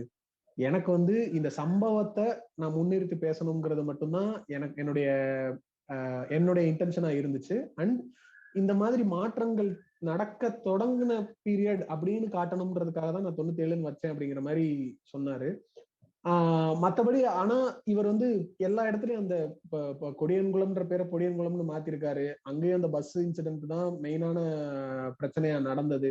இது எல்லாமே இருக்கு. இந்த படத்துல காட்டுற சம்பவங்களுக்கும் நிஜமா கொடியன்குளத்தில் நடந்த சம்பவங்களுக்கும் நிறைய டிஃபரன்சஸ் இருக்கு. அது வந்து என்ன சொல்றாங்கன்னா, ஒரிஜினலா கொடியன்குளம் வில்லேஜ் வந்து ரொம்ப பொருளாதாரத்துல வந்து ரொம்ப முன்னேறிய ஒரு கிராமமா தான் இருந்துச்சுன்ற மாதிரி தான் சொல்லுவாங்க. சோ அந்த மாதிரி சில டிஃபரன்சஸ் எல்லாம் இருக்குதான். இருந்தாலும் எனக்கு வந்து என்னன்னா, மேபி அந்த வருஷத்தை வந்து தவிர்த்து இருந்திருக்கலாம். இல்லைன்னா முதல் தடவை அந்த பிரச்சனை வந்தப்பே அதை 95னே போட்டிருக்கலாம். அவரு மறுபடியும் வீம்பா வந்து 90களின் பிற்பகுதின்னு போட்டதை வந்து எனக்கு அதை புரிஞ்சுக்க முடியல. எதனால அதை அவர் திரும்ப அந்த இடத்துல ஸ்ட்ரெஸ் பண்ணி அந்த ஏரியாக்குள்ளேயே வந்தாரு அப்படிங்கிறது. ஆமா, அதாவது 95ன்னு போடுறதுக்கு பயம் அவருக்கு, மாரி செல்வராஜுக்கு பயம், அதனாலதான் வந்து போடல அப்படின்னு சொல்லி டிஎம்கே ஆளுங்க சொல்ல ஆரம்பிச்சிட்டாங்க. அப்புறம் வந்து இந்த ரொம்ப இணைய ஊபிஸ்லாம் ரொம்ப உக்கிரமா இருப்பாங்கல்ல, அவங்க எல்லாம் என்ன சொல்லிட்டாங்க அப்படின்னா, நீங்க எல்லாம் வந்து படம் எடுக்க வந்ததே வந்து நாங்க போட்ட பிச்சை தான் அப்படிங்கிற மாதிரி இந்த ஸ்டாண்டுக்கு போயிருவாங்க. இப்படி பேசுறவங்க திமுக கட்சிக்கு எப்படி திமுக கட்சியில எப்படி இருக்க முடியும், அவங்க சித்தாந்தத்தை கொள்கையை எப்படி வந்து வெளியே கொண்டு வர முடியும் அப்படின்னு தெரியல. இவன் பெரிய கலைஞரே சொல்லியிருப்பாரு, அதாவது நீங்க வந்து இப்படி ஒரு ப்ரிவிலேஜான பொசிஷன்ல இருக்கீங்க, நீங்க வந்து ஒரு ஒரு விஷயம் நல்ல விஷயம் நடக்க ஹெல்ப் பண்ணிருக்கீங்க அப்படின்னா அதை வந்து நீங்க சொல்லி காட்டுறீங்கன்னா அதோட ஒரு கேவலமான செயல் கிடையாது அப்படின்னு கலைஞரே சொல்லியிருப்பாரு. அப்படிப்பட்ட கலைஞர் இருக்க கட்சிக்காரங்க இப்படி பேசுறது வந்து ரொம்ப வருத்தத்துக்குரியது. இன்னொன்னு என்னன்னா, பர்சனலி இப்ப இப்ப டிஎம்கே ஆட்சியில வந்து எந்த ஒரு சாதிய வன்முறையுமே நடக்கல அப்படின்னு சொல்ல முடியாது. இந்த என்னது மாஞ்சோலை படுகொலை எல்லாம் வந்து டிஎம்கே ஆட்சியில நடந்துச்சு. நம்ம ஃபர்ஸ்ட் படத்துலயுமே பரியரும் பெருமாள் படத்துலயுமே வந்து அவர் வந்து இந்த கலைஞரோட போஸ்டர் மேல வந்து மாஞ்சோலை நினைவு போஸ்டர் ஓட்டுற மாதிரி காட்டியிருப்பாங்க. சோ இப்ப என்னோட புரிதல் எப்படி இருக்கு அப்படின்னா, மாஞ்சோலை கொலைகளால பாதிக்கப்பட்ட ஒருத்தருக்கு ஒரு ஃபேமிலில நீ என்னதான் வந்து டிஎம்கே வந்து இவ்வளவு நல்லது பண்ணிருக்கு, இவ்வளவு சமூக நீதி பண்ணிருக்கு அப்படின்னு சொன்னாலுமே அவங்களுக்கு வந்து முதல்ல நினைவுக்கு வர்றது வந்து அந்த மாஞ்சோலை படுகொலையா தான் இருக்கும். சரியா? இப்ப நேரடியா மாஞ்சோலை படுகொலையால பாதிக்கப்பட்டிருக்காங்க. அப்படி ஒரு டிஎம்கே ஆட்சியில் நடந்த ஒரு ஸ்டேட் வயலன்ஸ்னாலயோ இல்ல வந்து ஸ்டேட் சப்போர்ட்டோட நடந்த ஒரு கேஸ்ட் வயலன்ஸ்னாலயோ பாதிக்கப்பட்டிருக்காங்க அப்படின்னு நீங்க அடைஞ்ச பயன், இப்ப டிஎம்கேல நீங்க பயன் அடைஞ்சிருக்கீங்க வந்து நீங்க ஒரு ஒரு உமனா இருக்கீங்க, நீங்க ஒரு பிற்படுத்த சமூகத்தை சேர்ந்தவா இருக்கீங்க, நீங்க பயன் அடைஞ்சிருக்கீங்க அப்படின்னு நீங்க பாக்குற மாதிரியே ஒரு தாழ்த்தப்பட்ட சமூகத்தை சேர்ந்தவங்களும் பாக்கணும்னு அவசியம் கிடையாது. அத புரிஞ்சுக்க மாட்டேங்கிறாங்க. பாருங்க, இவங்கள விட்டா ஏடிஎம்கே தான் இருக்காங்க, ஏடிஎம்கே எவ்வளவு தப்பு பண்ணிருக்காங்க அப்படின்னு சொன்னா, ஏடிஎம்கே எவ்வளவு தப்பு பண்ணிருக்காங்க அப்படிங்கிறதுக்காக டிஎம்கே பண்ண தப்பு எல்லாமே மறைக்கப்படணும். இவங்க சில நல்லது பண்ணிருக்காங்க அப்படிங்கிறதுக்காக இவங்க பண்ண தப்பு பேசவே கூடாது அப்படிங்கிறது இருக்குல்ல. அதுவும் இல்லாம தப்பு பேசக்கூடாதுங்கிறத தாண்டி நீங்க வந்து காலம் ஃபுல்லா வந்து அவங்களுக்கு வந்து நன்றியோட இருக்கணும் அப்படின்னு சொல்றது வந்து ரொம்ப கொடுமையான விஷயம். அது ஆமா, அது வந்து ரொம்ப முக்கியமான விஷயம். ஏன்னா நீங்க சொன்ன மாதிரி நிறைய பேர் இப்படி ஆரம்பிச்சிட்டாங்க, உங்களை மாதிரி ஆட்கள்லாம் படம் எடுத்துட்டதே நாங்க தான் அப்படிங்கிற மாதிரி பேசினதெல்லாம் வந்து ரொம்ப ஒரு, அதுவும் திரும்ப அதே ஜாதிய அடக்குமுறை மனநிலை தானே அதுவும். ஆனா இந்த பர்டிகுலர் இஷ்யூல, அதாவது கர்ணனை பொறுத்த வரைக்கும் இந்த குழப்பம்ன்றதோ இல்ல இந்த டாபிக் உள்ள போன டிஸ்கஷனோ ஒரு தேவையில்லாத டிஸ்கஷனா தான் தோணுச்சு. அது பேச வேண்டிய விஷயத்தை தாண்டி படத்தோட போக்கஸை வந்து வேற ஒரு ஏரியாக்குள்ள அந்த டிஸ்கஷனை வந்து நகர்த்திருச்சு அந்த படத்துல இந்த சம்பவத்தினால. ஆமா ஆமா, அதாவது உள்ள பேச வேண்டிய நிறைய விஷயங்கள் இருக்குது. இவங்க வந்து எல்லாத்துலயுமே குறியீடு தான். கர்ணன் பேர் வச்சதா இருக்கட்டும், அங்க இருக்க எல்லாத்துக்குமே வந்து மகாபாரதத்துல வர்ற பேர் இருக்கட்டும், சங்கிகளை கதற விடுறதுக்காக வச்ச எடுத்த படத்துல வந்து இவங்க வந்து சம்பந்தமே இல்லாத இவங்களுக்குள்ளேயே வந்து ட்விஸ்ட் ஆயிட்டு சண்டை படம் வச்சுட்டாங்க. ஆமா, அதுதான் இப்ப மெயின் பிரச்சனை என்னன்னா, டிஎம்கே வந்து இந்த இதுக்குள்ள பூந்துகிட்டு சண்டை போட்டுக்கிட்டே, நீ இத நீங்க பிரச்சனையே இல்லடா, நீங்க பாட்டு கண்டுக்கிறாம இருந்தீங்கன்னா இது டிஎம்கே பீரியட்ன்றதே வெளியவே வந்திருக்காது. நீங்களா வாயை கொடுத்து அதை பெருசாக்கி தேவையில்லாம இதை இந்த சைடு திருப்பி விட்டீங்க. அவனோட டார்கெட்டே வேற. ஆமா, இல்ல என்னன்னா ரஞ்சித்தும் மாரி செல்வராஜும் ரீசெண்டா ஒரு இன்டர்வியூல பேசியிருப்பாங்க. ரஞ்சித் எல்லாம் ஓப்பனாவே சொல்லுவாரு, நான் வந்து பாசிஸ்டுக்கு எதிரான கட்சிக்கு தான் ஓட்டு போட்டேன். அதாவது ஆட்சி மாற்றம் வரணும் தான் நானும் எதிர்பார்க்கிறேன், ஓட்டு போட்டேன், அதுக்கேத்த மாதிரி தான் நான் ஓட்டு போட்டேன். அதுதான் மக்கள் விரும்புறாங்க அப்படின்னு சொல்லியிருப்பாரு. மாரி செல்வராஜுமே அதை ஓப்பனா சொல்லிருக்க மாட்டாரு. என்ன ரஞ்சித் ரொம்ப பொலிட்டிக்கலா ஓப்பனா பேசுறாரு, மாரி செல்வராஜ் அப்படி கிடையாதுங்கிறதுனால நானும் கிட்டத்தட்ட அப்படிதான் போட்டிருக்கேன் அப்படிங்கிற மாதிரி சொல்லியிருப்பாரு. சோ ஆப்வியஸ்லி இருக்கிற சிச்சுவேஷன்ஸ்ல டிஎம்கே தான் அவங்களுக்கான பெஸ்ட் அலை. சோ அவங்களுக்கு தான் ஓட்டு போடுவாங்கிறது ஒரு ஒரு எப்படி சொல்றது, ரொம்ப தெரிஞ்ச விஷயம் தான். ஈவன் அவங்க ரஞ்சித் வந்து ட்வீட் போடுறதெல்லாம் பாத்தீங்கன்னா கூட வாழ்த்துக்கள் சொல்றது எல்லாமே வந்து டிஎம்கே அலையன்ஸ் இருக்க எல்லாத்துக்கும் தான் சொல்லியிருப்பாங்க. ஏடிஎம்கேல யாருக்கும் சொல்லிருக்க மாட்டாங்க. சோ இதெல்லாம் ரொம்ப ஆப்வியஸா இவங்க ரொம்ப அவங்களோட அலைஸ் தான் அப்படின்னு தெரியும். அப்படி இருந்தாலுமே இவங்க கூட சண்டைக்கு போறதுங்கிறது ரொம்ப முட்டாள்தனம். இல்ல, ரஞ்சித்துடைய பொலிட்டிக்கல் ஸ்டாண்டுங்கிறதுல நிறைய விஷயங்கள் இருக்கு. இப்போ வந்து ரஞ்சித்தை பொறுத்த வரைக்கும் அவர் சில மேடைகள்ல அவர் பேசும்போதே சொல்லியிருப்பாரு, நம்ம வந்து முதல்ல திமுகவை நம்பணும், அதுக்கப்புறம் நம்ம அதிமுகவை நம்பணும், மறுபடியும் திமுகவை நம்பணும், கடைசி வரைக்கும் நம்ம வந்து வஞ்சிக்கப்பட்டுக்கிட்டே தான் இருக்கோம். அதனால நம்ம ஒடுக்கப்பட்ட சமூகத்துல இருக்கிற இயக்கங்கள்லாம் ஒன்னா சேர்ந்து, இப்போ தமிழ்நாட்டுல மொத்தம் 40 தனி தொகுதி இருக்குன்னா 40லயும் நின்று 40லயும் ஜெயிக்கிறதுக்கான வேலையை செய்வோம் அப்படிங்கிற மாதிரி பேசியிருப்பாரு. இப்ப இந்த விஷயத்த இது வந்து என்னன்னா, ரஞ்சித் கிட்ட இருக்க வைக்கக்கூடிய ஒரு மாற்று கருத்துன்னு, அதாவது ரஞ்சித்துக்கு சப்போர்ட் பண்ற ஆட்களே கூட வைக்கக்கூடிய அவருடைய அரசியல் நிலைப்பாட்டுல வைக்கக்கூடிய மாற்று கருத்து அப்படின்னா, திரும்ப திரும்ப ரஞ்சித் வந்து ஒடுக்கப்பட்ட மக்களுக்காக பேசுறாரு. ஆனா ஒடுக்கப்பட்ட மக்கள் வந்து மெயின் ஸ்ட்ரீம் சமூகத்தோட கலந்து அந்த அந்த வித்தியாசங்கள் இல்லாம போகிறதுக்கான வேலைகள்ல அவர் எடுக்கிற சில ஸ்டாண்ட் வந்து வேற டைரக்ஷனை நோக்கி போகுதுன்ற மாதிரி சொல்லியிருப்பாங்க. திருமா இருக்காருல்ல, அவர்கிட்ட வந்து ஒரு இன்டர்வியூல இந்த கொஸ்டினை கேட்டிருப்பாங்க. இப்ப ரீசெண்டா அந்த எலெக்ஷன் சமயம் நடந்தப்போ வந்து இந்த மாதிரி ரஞ்சித் வந்து இந்த மாதிரி சொல்றாருல்ல, இப்போ இது வந்து ஒடுக்கப்பட்ட சமூகங்கள் எல்லாம் சேர்ந்து வேலை செஞ்சு நம்மளுக்குன்னு ஒரு ஒரு ஒரு 40 பேரை நம்ம சட்டமன்றத்துக்கு அனுப்பணும்னா நம்மளுக்காக பேசுறவன் அங்க போய் பேசுவான்லன்ற மாதிரி சொன்னாரு அப்படின் போது, அப்ப திருமாவளவன் சொல்லுவாரு, நான் வந்து இத்தனை வருஷமா நான் போராடிக்கிட்டு இருக்கிறது வந்து திரும்பவும் இந்த சமூகத்தை வந்து பொது சமூகத்துல இருந்து தனிப்பட்டு கொண்டு போய் நிறுத்துறதுக்காக கிடையாது. இது ஏற்கனவே தனிப்பட்டுதான் கிடக்கு. ஆனா இந்த சமூகம் எல்லா சமூகங்களோடையும் சேர்ந்து ஒரு பொது நீரோட்டத்தோட கலந்து இந்த வித்தியாசங்கள்லாம் மாறணும்ன்றதுக்காக தான் நான் போராடிக்கிட்டு இருக்கேன். இப்ப நான் திரும்பவும் போய் இவங்களுக்காக தனியா ஒரு இயக்கம், அதாவது இவங்களுடைய குரலை பேசுறதுக்காக நான் பேசுவேங்கிறது உண்மை. ஆனா நான் வந்து முழுக்க முழுக்க ஒரு தலித்துகளுக்கான இயக்கம்னு நான் உருவாக்குனேன்னா இது மறுபடியும் இந்த சமூகம் வந்து ஒதுக்கப்பட்டுக்கிட்டே தான் இருக்கப்படுமே தவிர இது பொது நீரோட்டத்தோட சேரவே சேராது. இது இந்த பர்பஸையே கெடுத்துரும் அப்படிங்கிற மாதிரி சொல்லியிருப்பாரு. இந்த ஒரு விஷயம் தான் நிறைய பேருக்கு வந்து பாரஞ்சித், அதாவது தலித் இயக்கங்களுக்கும் இந்த தலித் சினிமாக்களுக்கும் சப்போர்ட் பண்ணக்கூடிய ஆட்களுக்குமே பாரஞ்சித்து கூட இருக்கக்கூடிய ஒரு முரண்பாடுன்னு பார்த்தோம்னா இந்த ஒரு விஷயமா தான் இருக்கு. இல்ல இதை தாண்டி ரஞ்சித் சொல்ற விஷயங்கள்ல இப்ப 40 பேரு 40 தொகுதியில வந்து ஜெயிக்க முடியுது ஒன்று திரட்டி அப்படின்னு அவங்களுக்கான ரெப்ரஸன்டேஷன் அதிகமாகும்ல. நீங்க என்னதான் வந்து சோசியலா இல்ல உங்க உங்க மைண்ட்ஸ்ல வந்து நீங்க ட்ரை பண்ணாலுமே ரெப்ரஸன்டேஷன் ரொம்ப முக்கியமான விஷயம். இப்ப வந்து என்னதான் வந்து டிஎம்கே அலையன்ஸ்ல இருந்து இவங்க 6 ஜெயிச்சாலுமே அவங்களுக்கு வந்து ஒரு சீட் கிடைக்காது, எம்எல்ஏ சீட் கிடைக்காது, இல்ல மினிஸ்ட்ரி கிடைக்காது. இது வந்து ரொம்ப தெரிஞ்ச விஷயம். ஆனா எப்ப வந்து இவங்க இவங்க ஒண்ணு சேர்ந்து ஒரு 40 சீட்டு ஜெயிக்கிறாங்களோ அப்ப வந்து கண்டிப்பா இவங்க அன்அவாய்டபிளா இருப்பாங்க. அப்படி ஒரு ஆங்கிள் இருக்குல்ல. அதான் அவர் சொல்றது அவரோட பெர்ஸ்பெக்டிவ் தானே சொல்றேன். சரி, ஓகே. இந்த பரியரும் பெருமாளுக்கும் கர்ணனுக்குமான டிஃபரன்ஸ் ஒண்ணு இருக்குது இல்ல. பரியரும் பெருமாள்ல வந்து அந்த பையன் வந்து ரொம்ப பொலைட்டா கேட்பான், கெஞ்சி கேட்பான், தயவு செஞ்சு என்னை புரிஞ்சுக்கோங்க, என்னை படிக்க விடுங்க, என்னை நானா இருக்க விடுங்க அப்படிங்கிற மாதிரி கேட்டிருப்பான். அந்த படம் வந்து ஜென்ரலா பப்ளிக் எல்லாத்துக்குமே ரொம்ப பிடிச்சிருந்துச்சு. எப்படி சொல்றது, கேஸ்ட் ப்ரிவிலேஜ் மைண்ட்ல இருக்கவங்க கூட பரவாயில்ல அப்படின்னு கொஞ்சம் கொஞ்சம் சிம்பத்தைஸ் பண்ணிக்கிறாங்க. ஆனா கர்ணன்ல வந்து எதிர்த்து கேட்கறப்ப இல்ல சண்டை போடுறப்ப வால் எடுத்து வெட்டுறப்ப இது ஒரு பெரிய பிரச்சனையா பாக்குறாங்க. ஏன் நீங்க வந்து இவ்வளவு வயலண்டா பேசுறீங்க, பரியரும் பெருமாள் மாதிரி பேச வேண்டியதானே அப்படின்னு கேக்குறாங்கல்ல. இந்த விஷயம் ஒண்ணு இருக்குது. அதான் நம்ம ஏற்கனவே பேசின அந்த ஒரு மைண்ட் செட் தான். அதாவது நம்ம இந்த ஜார்ஜ் ஃபிளாய்ட் விஷயத்துல நீங்க சொன்ன மாதிரி கழுத்து மேல காலை வச்சு மிதிக்கும் போதும் ஐயா விட்டுருங்க அப்படின்னு கெஞ்சுனா அது வந்து ஓகே பரவாயில்ல. ஆனா இது ஏன்டா அப்படி மிதிக்கிறீங்க, ஏன்டா அப்படி பண்றீங்கன்னு எதிர்த்து கேள்வி கேட்டா அது வந்து ஒரு ஒரு கோவத்தை, அந்த அந்த ரிட்டாலியேஷன்ற விஷயத்த வந்து இவங்க வன்முறையா டேக் பண்றாங்க. நான் அடிச்சதுக்கு திருப்பி அடிக்கிறான் அப்படிங்கிற ஒரு மைண்ட் செட்டோ இல்ல அவனுக்கான கோபம் நியாயமானதுங்கிறதுக்கான புரிஞ்சுக்கிற இடத்துக்கோ வர்றதுக்கு வந்து ரொம்ப கஷ்டப்படுறாங்க. அதான் அந்த படத்துலயே வர்ற மாதிரிதான், என் தேவை என்னங்கிறத நீ புரிஞ்சுக்கவே மாட்ட, கடைசி வரைக்கும் வந்து சம்பந்தமே இல்லாதான் பேசிக்கிட்டு இருப்ப அப்படின்னு. நான் வந்து எப்படி பேசுறேன், என்னவா பேசுறேன், எங்க நிக்கிறேன், அதெல்லாம் தான் உனக்கு பிரச்சனை, என் தேவை என்னங்கிறதே நீ பேச மாட்டேன் அப்படின்னு. எனக்கு தெரிஞ்ச ஒருத்தவங்க இந்த கர்ணன் படம் பார்த்துட்டு சொன்னாங்க, இந்த மாரி செல்வராஜ் பையன் வந்து பரியரும் பெருமாள் எடுத்தப்ப கூட நல்லா பேசியிருந்தான், இந்த ரஞ்சித் கூட சேர்ந்து இந்த கர்ணன் படத்துல வந்து அவனும் சரியில்லாம அம்பேத்கர் அது இதுன்னு பேச ஆரம்பிச்சிட்டேன் அப்படின்னு சொல்லி அத ஒரு பெரிய தப்பா சொல்றாங்க. அம்பேத்கர் பேரை யூஸ் பண்ணி படம் எடுக்கிறதையே வந்து ஒரு மிகப்பெரிய தவறான விஷயமா வந்து யோசிக்கிறாங்க.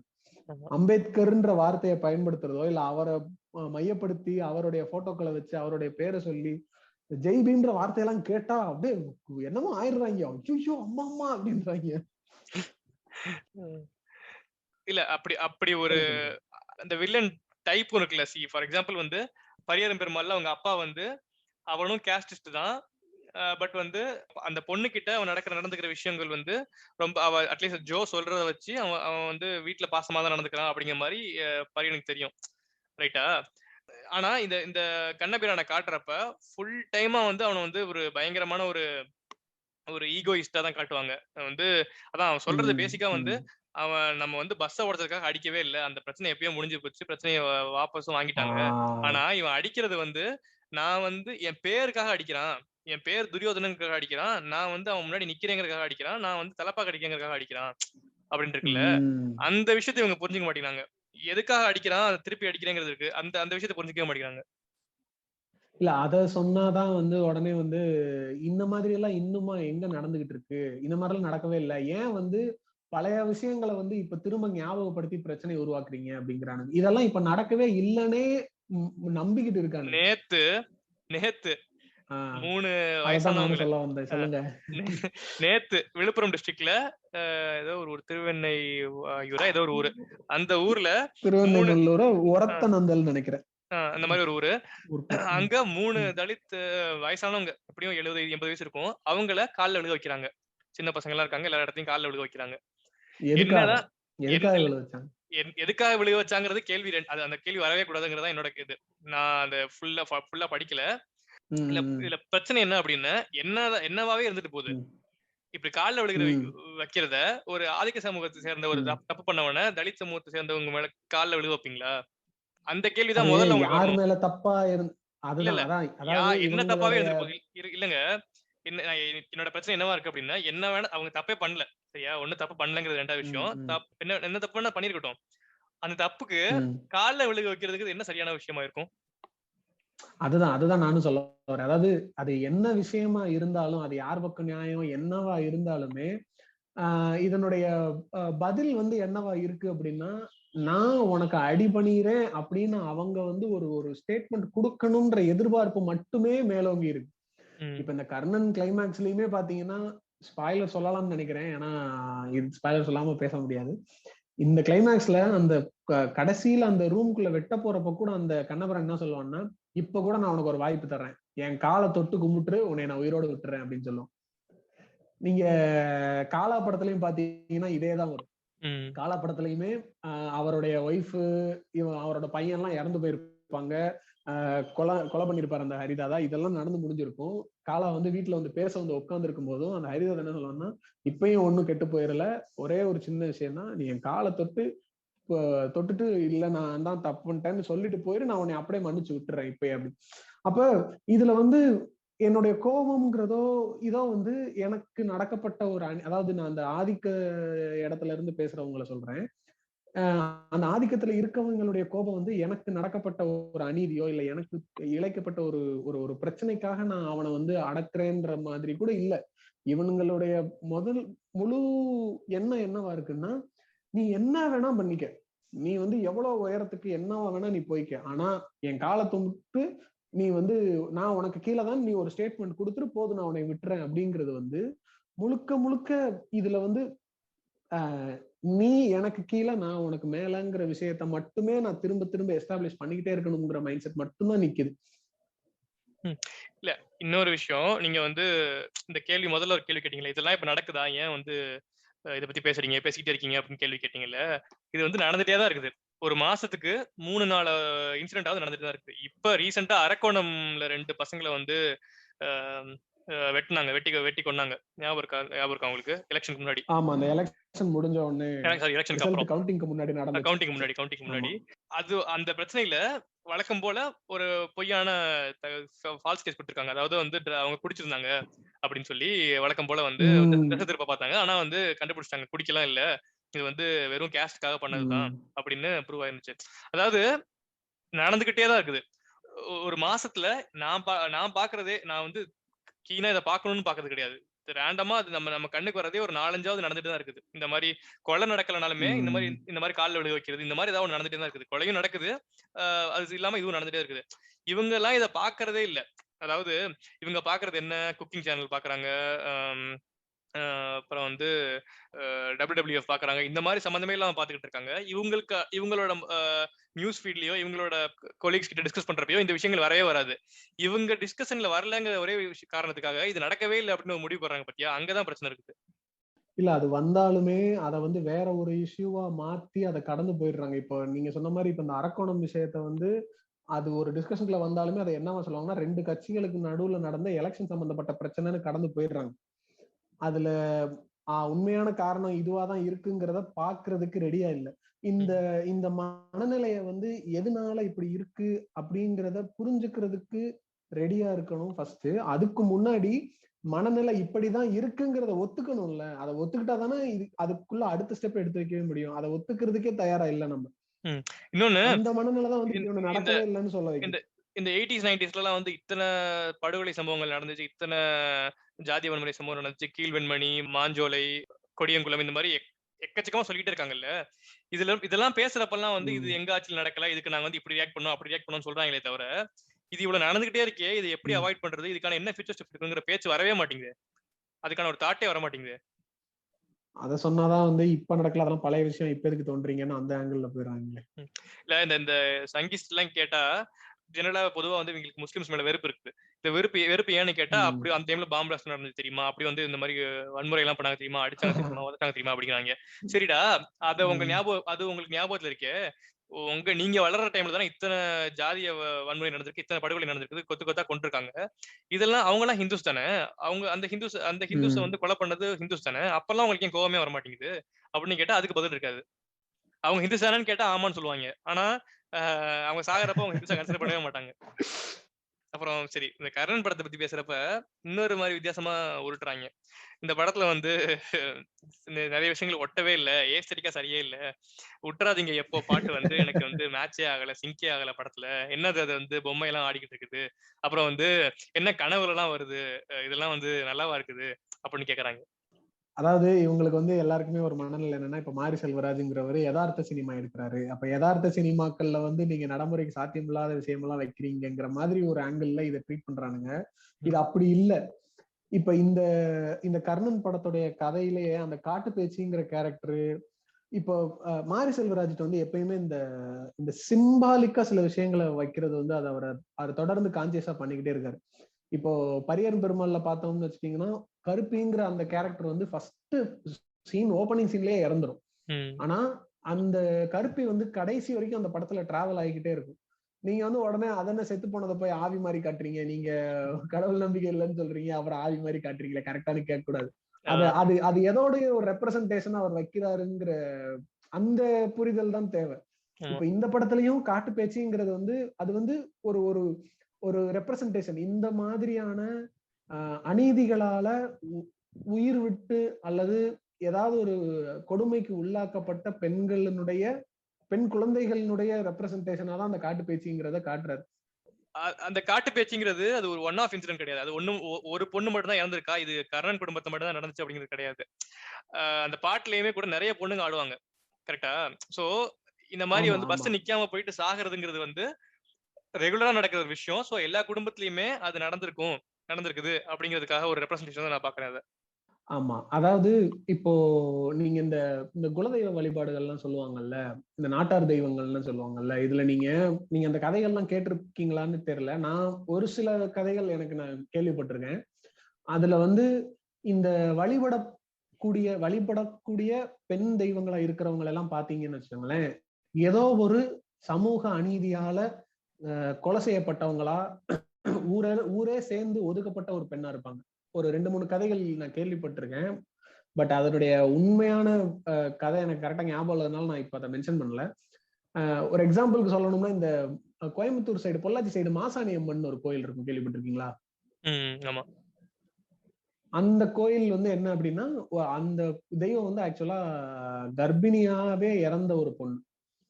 அவங்க வந்து ஏதோ ஒரு சில காரணங்களுக்காக அந்த ஊரால ஒதுக்கப்பட்டு, அவங்க நிறைமாச கர்ப்பிணியா இருக்கும் போதே அப்படியே இறந்தவங்க அப்படிங்கிறதுனால இப்ப அவங்க வந்து தெய்வம் ஆயிட்டாங்க. இது ஆக்சுவலா எடுத்து பார்த்தோம்னா, அவங்களுக்கு நடந்த ஏதோ ஒரு அநீதியாலதான் அவங்க இறந்து போயிருக்காங்க. அதை மறைக்கிறதுக்காக அவங்கள தெய்வமாக்கப்பட்டு இருக்காங்க அப்படிங்கிற மாதிரி நிறைய கதைகள் வரும் இந்த நாட்டார் தெய்வங்கள்ல. இப்ப இந்த காட்டு பேச்சுங்கிற உருவகம் வந்து அவர் வைக்கிறதுக்கான காரணம், இந்த மாதிரி அநீதியால இறந்து போன பெண் குழந்தைகளையோ இவங்களையோ வந்து தெய்வமாக்கப்பட்டு அவங்களுக்கு நடந்த அநீதிக்கான பதில் இல்லாமலே போயிட்டு இருக்குல்ல, அந்த பதிலை தேடிதான் அந்த படத்துல அந்த காட்டு பேச்சு எட்டி பார்த்துக்கிட்டே இருக்கு. எப்ப இந்த சேஞ்ச் நடக்குது, எப்ப இந்த மக்கள் மாறுறாங்க, அந்த அந்த கழுதையை வச்சு ஒரு டயலாக் வரும். இந்த கழுதை ஏன் இப்படியே சுத்திக்கிட்டே இருக்கு அப்படின்னும் போது வந்து லால் சொல்லுவாரு, அது கால் கட்டிருக்கதே தெரியாம அது சுத்திக்கிட்டு இருக்கு அப்படிங்கிற மாதிரி சொல்லுவோம். சரி, நம்ம யாராவது அவுத்து விட வேண்டியதானே அப்படின்னு தனுஷ் சொல்லுவாரு. அப்ப லால் வந்து என்ன சொல்லுவாருன்னா, இல்ல அதெல்லாம் நம்ம யாருமே அந்த முடிச்சு அவுக்க முடியாது, அதுவா அத்துக்கிட்டு போனாதான் உண்டு அப்படிங்கிற மாதிரி சொல்லுவாங்க. இந்த டயலாகோட அர்த்தமே வந்து அதுதான். இந்த மக்களை வந்து வேற ஒரு ஆள் வந்துதான் இந்த கட்டை அவுத்து விட்டு அவங்க முன்னேற முடியும், அவங்களுடைய அடக்குமுறையில இருந்து வெளியே வர முடியும்ன்றது அது சாத்தியம் இல்லாத ஒரு விஷயம். அவங்களே அந்த கட்டை விட்டு வெளியே வந்தா மட்டும்தான் நடக்கும்ன்றதுதான் அந்த டயலாகோட அர்த்தம். அண்ட் அதே தான் நடக்கும். அந்த பஸ்ஸ அடிக்கிற சீனுக்கு முன்னாடிதான் இவரு தனுஷ் வந்து அந்த கயிறை அத்து விடுவாரு. அத்து விட்ட உடனே அந்த கழுதை வந்து நேரா ஏறி போய் அந்த காட்டுப்பேச்சு கிட்ட போய் நிக்கும். இத வந்து நம்ம ஒரு சீனா இல்ல நீங்க சொன்ன மாதிரி அது ஒரே ஒரு பொண்ணுடைய கதையா அப்படி பார்க்க முடியாது. இது வந்து அவர் அதை சிம்பாலிக்கா ரெப்ரசன்ட் பண்ண ட்ரை பண்றாரு. இன்னொரு இன்டர்வியூல கூட ஒருத்தர் கேட்டிருந்தாங்க மாரி செல்வராஜ் வந்து ஒரு சில அவர் பண்ண கரண் படத்துல வந்து ஒரு சில சீனை சொல்லி வந்து இந்த இதுக்கு இதுதான் ரீசனா, இந்த இதுக்கு இதுதான் ரீசனான்ற மாதிரி கேட்கும்போது அவர் மாரி செல்வராஜ் சொல்லுவாரு, ஒரு படைப்பாளி கிட்ட போய் உன்னுடைய படைப்போட அர்த்தம் இதுதான் கேட்கறத விட ஒரு பெரிய வன்முறையே கிடையாது அப்படின்னு. இன்னொரு விஷயம் சொல்லுவாரு, நான் ஒரு விஷயத்த ஒன்னு யோசிச்சு வச்சிருக்கேன். ஆனா சில பேர் வந்து நான் நினைச்சதை விட ரொம்ப பயங்கரமா வந்து ரொம்ப அருமையா சொல்றாங்க. அத அப்படி நினைச்சிட்டு இருக்கவங்ககிட்ட போயிட்டு நான் இதுதான் நினைச்சேன் அப்படின்னு நான் சொல்ல வச்சுக்கோங்களேன், அது வந்து என்னோட ஆர்ட் ஃபார்ம்க்கு நான் பண்ற இன்ஜஸ்டிஸ் ஆயிரும். ஒரு ஆர்ட் வந்து எப்பவுமே வந்து பாக்குறவங்க எத்தனை பேர் பாக்குறாங்களோ அத்தனை விதமா மேனிஃபெஸ்ட் ஆகும். சோ வந்து அவங்கவங்கள என்ன நினைக்கிறாங்களோ அதை விடணும் அப்படின்னு சொல்லியிருப்பாரு. அண்ட் இன்னொன்னு வந்து அந்த அந்த அந்த வியூ வந்து எவால்வ் ஆகிக்கிட்டே இருக்கும். இப்ப நான் சொல்றேன்ல, இப்ப இந்த நாட்டார் தெய்வங்கள் இதெல்லாம் நான் சொல்றேன்னா, இது எனக்கு தெரிஞ்ச நான் கேள்விப்பட்ட கதைகளை வச்சு நான் புரிஞ்சதை வச்சு நான் ஒண்ணு சொல்றேன். இதுதான் மாரி செல்வராஜ் நினைச்சாருன்றது கிடையாது. ஏன்னா அவர் எந்த இடத்துலயும் அவர் சொல்லவே இல்லை. அவர் சொன்ன விஷயமும் என்ன அப்படின்னா, நான் இதுதான் அப்படின்னு சொல்லணும்னு நினைச்சிட்டேன் அப்படின்னா நான் நேரடியாவே சொல்லிட்டு போறேனே, நான் ஏன் அதை வந்து ஒரு குறியீடா காட்டணும்? அதை டைரக்டா சொல்லிடுவேன்ல. குறியீடா காட்டுறேன்றப்ப அது என்ன அர்த்தம்னா, அந்த குறியீடு வந்து ஒவ்வொரு காலகட்டத்துக்கு ஏத்த மாதிரி அது எவால்வ் ஆகிக்கிட்டே இருக்கும். இன்னைக்கு இது ஒரு விஷயமா நம்மளுக்கு புரியுதுல, நாளைக்கு ஒரு சம்பவம் நடக்கும்போது அந்த ஒரு 10 வருஷம் கழிச்சு அந்த படம் இதே படத்தை பாக்குறவங்களுக்கு வந்து அந்த சீன் வந்து வேற ஒரு விஷயத்துக்கான குறியீடா தோணும். இது காலங்கள் கடக்க கடக்க இந்த குறியீடுகள் வந்து எவால்வ் ஆகிக்கிட்டே போகும். அதனுடைய அண்டர்ஸ்டாண்டிங், அது உணர்த்துற விஷயங்கள். சோ அப்படிங்கிறப்ப அதை பாக்குறவங்களோட புரிதலுக்கே விட்டுறணுங்கிறது தான் நியாயம்ன்றது தான் சொல்ல வருவாரு. இன்னொன்னு இதுல எல்லா அனிமல்ஸையுமே நிறைய மெட்டாபர்ஸா யூஸ் பண்ணிருப்பாரு. பாத்திருக்கீங்களா? இந்த குதிரை, ஈகிள் எல்லாத்தையுமே வந்து மெட்டாபர்ஸா யூஸ் பண்ணிருப்பாரு. இந்த குதிரை வந்து ஒரு மெசஞ்சர் மாதிரி. எப்பப்பெல்லாம் வந்து ஒரு மெசேஜ் வருதோ, இந்த லவ்க்கு மெசஞ்சரா யூஸ் பண்றதுக்கு, இல்ல வந்து அந்த போலீஸ் வராங்க அப்படின்னு சொல்றதுக்கு அந்த பையன் வந்து எப்பவுமே அந்த குதிரையை தூக்கிட்டு வருவான்.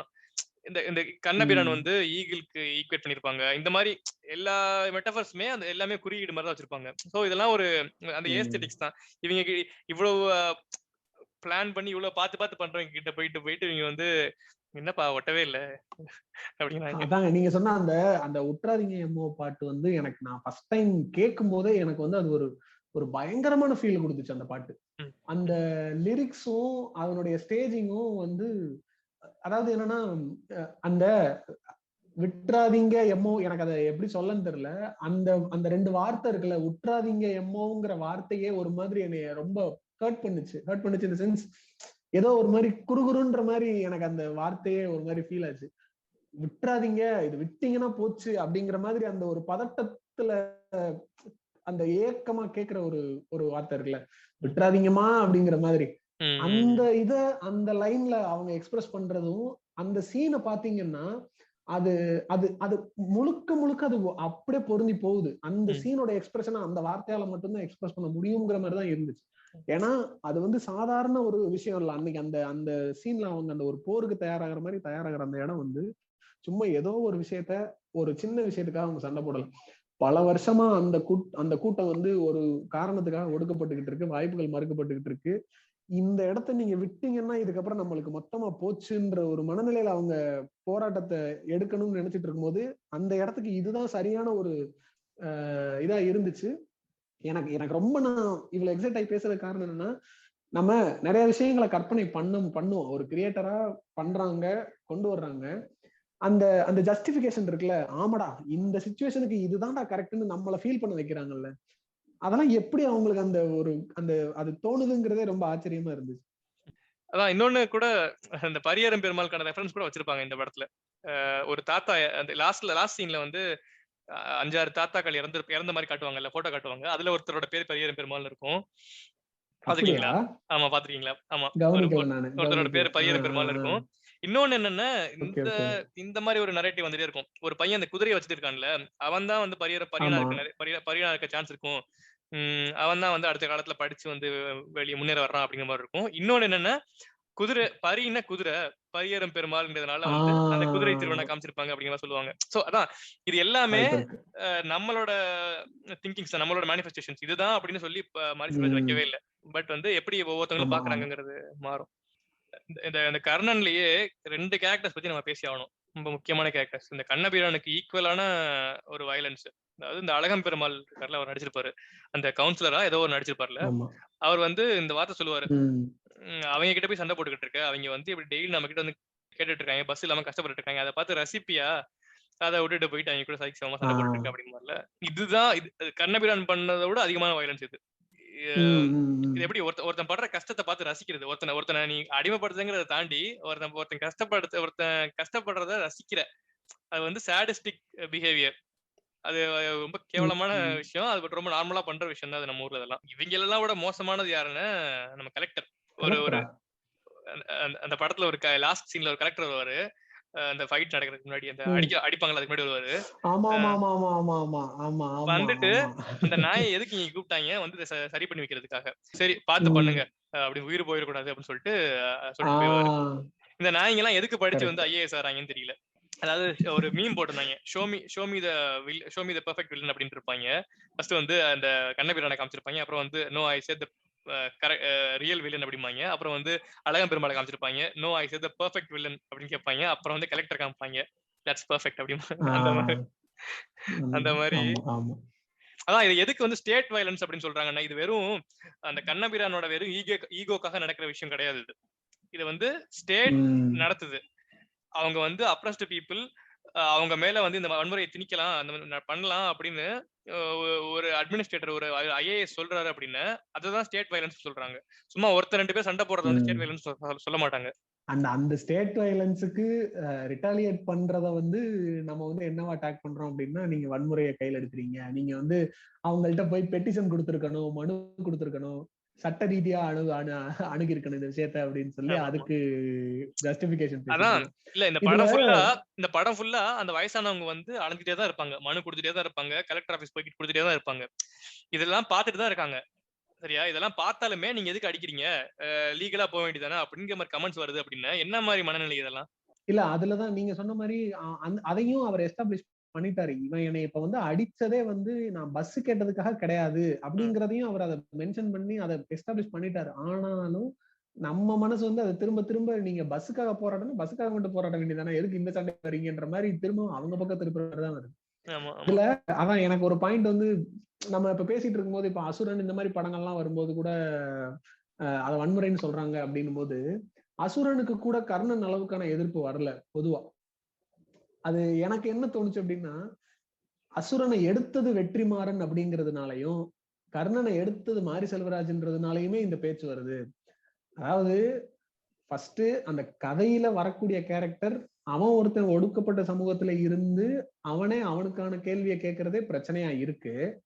அப்படிப்பட்ட ஒரு கதையை எடுக்கிறார்ல, அந்த எடுக்கிறவரு ஒடுக்கப்பட்ட சமூகமா இல்லாம வெற்றிமாறன் மாதிரி ஒரு இடைநிலை சமூகத்துல இருந்து வர்றவரா இருந்தா ஓகே, சரி அப்ப கூட இவன் தானே காப்பாத்துறான் அப்படிங்கிற மாதிரி ஒரு மனநிலையில வந்து ஒரு சாக்கு சொல்லி நம்மளை சாட்டிஸ்ஃபை பண்ணிக்கிடுவானுங்க போல. அந்த படத்தையும் எடுத்தவரும் மாரி செல்வராஜாவோ இல்ல பாரஞ்சிதாவோ இருக்கும்போதுதான் ஓ அப்ப நீயே இதை கேட்பையா அப்படிங்கிற கோவத்துலதான் கர்ணன் மேலான வன்மம் வந்து இன்னும் அதிகமா வெளிப்படுதுன்னு நினைக்கிறேன். ஆமா, இல்ல வெற்றிமாறன் எடுக்காம இதையே வந்து மணிரத்னமோ சங்கரோ எடுத்தேன்னு வச்சுக்கோங்க, it's wow, it's cult classic அப்படின்னு இருப்பாங்க. அதுதான் அதான் என்ன சொல்றாங்கிறத தாண்டி யார் சொல்றாங்கிறது இங்க பெரிய விஷயத்த பிளே பண்ணுது. இல்ல பேர் கூட என்ன பேர் வச்சிருக்கிறவன் இந்த வேலைகளை செய்யலாம். இப்ப நீங்க அதான் நான் சொல்ல நினைச்சிருந்தேன், அந்த பேர் கரெக்டா சொல்றீங்க. கபாலிங்கிற பேரு ஒரு ரஜினி படத்தோட டைட்டிலா வைக்கிறதுங்கிறதே ஒரு பெரிய விஷயம். ரஜினி வந்து பெரிய அரசியல், ரஜினி தலித்தா நடிக்கிறது ரெண்டாவது, ரஜினி நடிக்கிற படத்தோட டைட்டில் வந்து கபாலின்னு வைக்கிறது எவ்வளவு பெரிய அரசியல் இல்ல. கபாலினாலே இவங்க வந்து அந்த படத்தோட வர டயலாகே தான். அதேதான், அதான் நான் சொல்லுவேன். அந்த டயலாக் உடைய அர்த்தமே ரஞ்சித் வச்சதுக்கான காரணம் அந்த ஷாட் இருக்குல்ல, அந்த டயலாக் பேசும்போது அந்த ஷாட் வந்து ரஜினியை நேரா பார்க்க மாட்டேங்கிறீங்க, கீழ இருந்து ரஜினியை லோ ஆங்கிள் காட்டியிருப்பாங்க. அந்த அவர் மேல இருந்து பேசுவாரு. ஒரு கபாலின்ற ஒருத்தன் வந்து மேல நின்று பேசுறதுன்றதே தமிழ் சினிமால நடக்காத ஒரு விஷயம். அவர் இந்த தமிழ் சினிமால இத்தனை வருஷமா கபாலியை நீங்க இப்படிதான்டா காட்டியிருக்கீங்கன்றத அந்த டயலாகோட அர்த்தமே. கபாலின்னு கூப்பிட்ட உடனே நம்பியாருக்குமே வந்து குனிஞ்சிட்டு நிப்பான்னு நினைச்சியா, கபாலிடா அப்படின்றதே அது ஜஸ்ட் ஒரு மாஸ் டைலாக் மட்டும் இல்ல, அது ஒரு பயங்கரமான ஒரு அரசியலை சொன்ன ஒரு டைலாக் அது. சரி, அதான் இப்ப நம்ம வந்து இப்போ ரஞ்சித் வந்து என்னென்ன மாதிரியான மாற்றங்களை கொண்டு வந்திருக்காரு, அவரால் என்னென்ன மாற்றங்கள் நிகழ்ந்திருக்குங்கிறத பேச ஆரம்பிச்சதுதான் இந்த எபிசோடே. இதுல அவர் சினிமாக்குள்ள என்ன மாதிரியான மாற்றங்கள் வந்திருக்குங்கிறத தான் இவ்வளவு நேரம் பேசணும். அண்ட் நம்ம முன்னாடியே மென்ஷன் பண்ண மாதிரி இவர் சினிமாவை தாண்டி இவர் ஒரு ஒரு ஒரு ஒரு ஒரு விஷன் வச்சிருக்காரு. இந்த தமிழ்நாட்டுல இருக்கக்கூடிய கலாச்சார அடிப்படையிலேயே இருக்கக்கூடிய பிரிவினைகளை வந்து மாத்தி எல்லாத்தையும் எல்லாருக்குமானதா மாத்தணுங்கிறது தான் அவருடைய விஷனா இருக்குது. இப்ப அதுல ஒரு எக்ஸாம்பிள் தான் நீங்க ஏற்கனவே சொன்ன அந்த கேஸ்ட்லெஸ் கலெக்டிவ்ன்ற விஷயம். உண்மையிலே கேஸ்ட்லெஸ் கலெக்டிவ் வந்து ஒரு மிகப்பெரிய ஒரு சக்சஸ்ஃபுல்லான ஒரு பேண்ட் தான். நீங்க சொன்னீங்கல்ல, இந்த சூப்பர் சிங்கர் மாதிரி ஒரு இடத்துல வந்து 85% வந்து அந்த பார்ப்பன சமூகத்தை சேர்ந்தவங்களா தான் இருக்காங்க அப்படின்னு. ரீசெண்டா இந்த என்ஜாய் என்ஜாமியோட பாட்டு ரிலீஸ் வந்து அங்க நடந்துச்சு, சூப்பர் சிங்கர்ல வந்து நடத்துனாங்க. அப்ப வந்து அறிவு வந்து அங்க வந்திருந்தார். அப்ப வந்து அறிவை கூப்பிட்டு நீங்க ஒரு பாட்டு சும்மா பாடுங்க அப்படின்னு சொல்லும் போது வந்து அறிவு வந்து இந்த கேஸ்ட்லெஸ் கலெக்டிவ் உடைய ஜெய் பீம் ஆந்தம் ஒரு பாட்டு இருக்கு. ஜெய் ஜெய் பீம் என்ன சொல்லுவோமே, சாதிகள் இல்லை வெல்வோமேன்னு எல்லாம் வரும். அந்த பாட்டை அந்த மேடையில அவர் பாடுறாரு. எனக்கு அந்த பார்க்கும் போதே எனக்கு ஒரு பயங்கரமான ஒரு ஃபீல். இது சூப்பர் சிங்கர்ன்றது எத்தனை சீசனை நடந்துகிட்டு இருக்கிற ஒரு விஷயம். ஜூனியர் சீனியர்னு அதுல அவ்வளவு தூரம் வந்து ஆதிக்க சமூகத்தை சேர்ந்தவங்க, முக்கியமா பார்ப்பனர்கள் மட்டுமே நிறைஞ்சு இருக்கக்கூடிய அந்த இதுல ஜெய்பீம்ன்ற வார்த்தையை சொல்றதே ஒரு பெரிய விஷயமா இருக்கும்போது அந்த பாட்டை அறிவு அங்க நின்று பாடுறதுன்றது சாதாரண விஷயமே இல்லை. அதுக்கு முழுக்க முழுக்க வந்து ரஞ்சித்துக்கு தான் அந்த கிரெடிட்டே போகணும். அதை எல்லாருமே என்ஜாய் பண்றாங்க. அந்த இப்ப நடக்கிற சீசன்ல இருக்கிற இந்த ஒரு கானா சிங்கர் ஒருத்தர் பாடுறத வந்து உன்னிகிருஷ்ணன் அவரும் சேர்ந்து அவ்வளவு அழகா பாடிட்டு தான் இருக்காரு. அவங்க எல்லாம் அதை என்ஜாய் பண்ணி தான் அவங்க பண்றாங்க. இப்ப தாராவில இருந்து ஒரு ரேப்பர் ஒருத்தர் வந்திருக்காரு, ஐஎன்ஆர்னு ஒருத்தர், அந்த சீசன்ல அவரோட ஸ்டைல்ல ஒண்ணு பண்றாரு. இத வந்து அந்த சமூகங்கள்ல இருக்கவங்களுமே வந்து எல்லாருமே வந்து பிரிவினைவாதிகளா இல்ல கர்நாடக சமீபம் மட்டும்தான் பெருசுன்னு நினைச்சுக்கிட்டே இருக்கிறவங்கன்ற மாதிரி இல்ல. அவங்களுக்கு இதெல்லாம் கொண்டு போய் சேர்க்கப்படவே இல்லை. இது மட்டும் தான் கரெக்ட், மியூசிக்னு கொண்டு போய். இன்னொன்னு, இந்த மாதிரி விஷயங்களை ஆட் பண்ணி அது வந்து டிஆர்பி இன்க்ரீஸ் பண்ணுங்கிறதுக்காக பண்றதும் ரெண்டாவது விஷயம். அவங்களுக்கு வந்து நிஜமாவே பிடிக்குதா, பர்சனலா அட்டாக் பண்ற நினைச்சுக்க வேணாம். பட் முக்காவாசி அந்த அந்த அந்த ஜட்ஜஸா இருக்கிறவங்க முக்காவாசி பேர் கேஸ்டிஸ்டா தான் இருப்பாங்க. அது வந்து அவங்களோட ட்வீட்ஸ் எல்லாம் ஃபாலோ பண்ணீங்கன்னா தெரியும். நீங்க இவரெல்லாம் இந்த ஸ்ரீனிவாஸ் எல்லாம் இருக்காருல்ல, அவர்லாம் வந்து நீங்க ட்வீட்ஸ் எல்லாம் ஃபாலோ பண்ணீங்கன்னாலே தெரியும். கேஸ்டிஸ்டா தான் பேசுவாங்க. அந்த இடத்துல இப்ப அறிவை கொண்டு வர்றதோ இல்ல வந்து இந்த மாதிரி கானா சுதாகர் எல்லாம் கொண்டு வர்றதோ கமர்ஷியலைஸ் பண்றதுக்காக அவங்களுக்கு அந்த இடத்துல வேற வழி இல்ல, பண்ணிதான் ஆகணும். நீங்க அவர் எனக்கு தெரிஞ்சு உள்மனசை தொட்டி கேட்டா அவருக்கு வந்து கர்நாடிக் சிங்கிங்கும் கானா சிங்கிங்கும் ஒண்ணு இல்லைன்னு தான் சொல்லுவார் அவரு. வேற வழியே இல்லாம அவர் பண்ற மாதிரி தான் இருக்கும். பட் அதெல்லாம் இருந்தாலுமே நீங்க சொல்ற மாதிரி அந்த சமூகத்திலயும் எவ்வளவோ வந்து ப்ராக்ரெசிவா திங்க் பண்றவங்க இருக்காங்க. இன்ஃபேக்ட் தி எடுத்துக்கிட்டீங்கன்னா தி வந்து பிராமின் தான். அவங்க வந்து ஒரு அலையா இருந்துட்டு இந்த மாதிரி ஒரு ஆல்பம் வந்து அறிவு கூட சேர்ந்து கொடுக்கறதெல்லாம் வந்து அதெல்லாம் பாராட்டுக்குரிய விஷயம் தான். டிஎம் கிருஷ்ணாவையும் நம்ம இந்த இடத்துல மென்ஷன் பண்ணணும்னு நினைச்சேன். ஆமா, எனக்கு எப்பவுமே இந்த டிஎம் கிருஷ்ணா எல்லாம் பாக்குறப்ப எப்படி தோணும் அப்படின்னா, டிஎம் கிருஷ்ணா ஷிண்ட்லர்ஸ் லிஸ்ட் பாத்திருக்கீங்களா? இல்ல, ஷிண்ட்லர்ஸ் லிஸ்ட் பாக்கலன்னா ஃபர்ஸ்ட் நீங்க இன்னைக்கு பார்க்க வேண்டிய படம் ஷிண்ட்லர்ஸ் லிஸ்ட். அதை பாருங்க. சோ ஷிண்ட்லர்ஸ் லிஸ்ட்ல ஷிண்ட்லர், ஜோஜோ ராபிட்ல வந்து ஸ்கேரல் ஜான்சன் நடிச்சிருப்பாங்க. இந்த மாதிரி இவங்க ரியல் லைஃப்ல இந்த டிஎம் கிருஷ்ணா இந்த மாதிரி கேரக்டர்ஸ் எல்லாம் எனக்கு வந்து பயங்கரமான ரெஸ்பெக்ட் என் மனசுல இருக்கும் அவங்க மேல. அவங்க என்னதான் வந்து தாழ்த்தப்பட்ட சமூகத்தை சேரனாலும் இல்ல அவங்க வந்து என்னதான் வந்து அப்ரஸ் பண்ண படலனாலுமே ஒரு எம்பத்தைஸ் பண்ணிக்கிட்டு அவங்க கூட நிக்கிறாங்கல்ல, அந்த விஷயம் ரொம்ப பெரிய விஷயம். இப்ப நான் கஷ்டப்படுறேன் அப்படின்னா எனக்கு என்னோட கஷ்டம் தெரியும். ஆனா என்னோட கஷ்டத்தை பக்கத்துல இருந்து பாக்குற உணர்றான்னு வச்சுக்கோங்க, அதுக்காகவே வந்து அவனுக்கு வந்து ஒரு பெரிய சல்யூட் வைக்கணும் அப்படின்னு எனக்கு தோணும். இந்த கேள்வி ரஞ்சித் மாதிரி வச்சு கேட்டிருப்பாங்க. இப்போ ஒரு தாழ்த்தப்பட்ட சமூகத்தை சேர்ந்தவனோட கஷ்டத்தை தாழ்த்தப்பட்ட சமூகத்தை சேர்ந்தவன் மட்டும் தான் கரெக்டா சொல்ல முடியுமா, அவன் மட்டும் தான் படம் எடுக்கணுமா அப்படின்னு கேட்டிருப்பாங்க. அவங்க வந்து சிரிச்சுட்டே அப்படிலாம் கிடையாது, ஒரு சக மனுஷனோட வழியை உணர்ற யாரா இருந்தாலும் எடுக்கலாம் அப்படின்னு சொல்லியிருப்பாரு.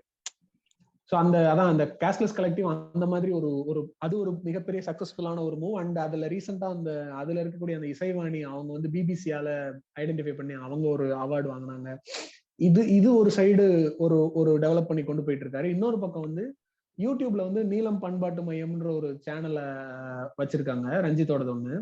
அதுல நிறைய பெண்கள் தான் வந்து மெயின் கண்டென்ட் கிரியேட்டர்ஸாகவும் டெக்னீஷியன்ஸாகவும் இருக்காங்க. இப்போ அவங்க பண்ற ஷோஸ் எல்லாமே பார்த்தோம்னா அதை வந்து ஒன்லி பியூரா வந்து இப்போ வந்து எப்படி ஒரு மனநிலை இருக்கும்னா, பெண்கள் பண்றாங்கன்னா அது பெண்களுக்குரிய ஷோவா மட்டுமே பண்ணுவாங்கன்ற மாதிரி ஒரு ஒரு பிம்பம் இருக்கும்.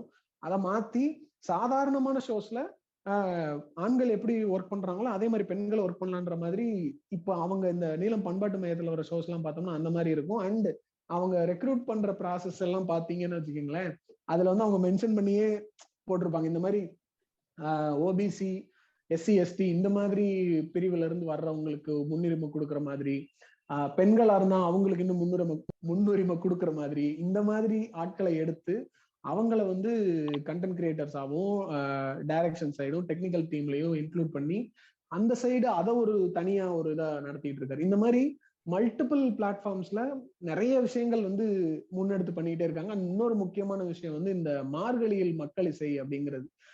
போன வருஷம் வந்து மியூசிக் அகாடமி இருக்குல்ல சென்னையில, மியூசிக் அகாடமில ஒரே டைம்ல மார்கழி பஜனையும் நடந்துச்சு, மார்கழியில் மக்கள் இசைன்னு சொல்லி இந்த ஒப்பாரி கானா இதுவும் நடந்துச்சு. இது வந்து இத்தனை வருஷத்துல வந்து நம்ம ஊர்ல நடக்கிறதுக்கு சாத்தியமே இல்லாம இருந்த ஒரு விஷயம். அந்த ஃபர்ஸ்ட் ஆஃப் ஆல் அந்த சபால எல்லாம் வந்து கர்நாடக மியூசிக்கை தாண்டி வேற எதுவுமே நடக்காது. அதுவும் மீறி இப்ப ரீசெண்டா என்ன மாதிரின்னா இந்த லைட் மியூசிக், பேண்ட் மியூசிக் இந்த விஷயங்கள் வேணா நடந்துச்சே தவிர, இந்த மாதிரி கானா, ஒப்பாரி, இந்த கேஷ்லெஸ் கலெக்டிவோட ஒரு ஷோ, இந்த மாதிரி ரொம்ப ஒடுக்கப்பட்ட இடங்கள்ல இருந்து வரக்கூடிய இசை ஃபார்முக்கெல்லாம் வந்து அங்க இடமே இல்லாம இருந்துச்சு.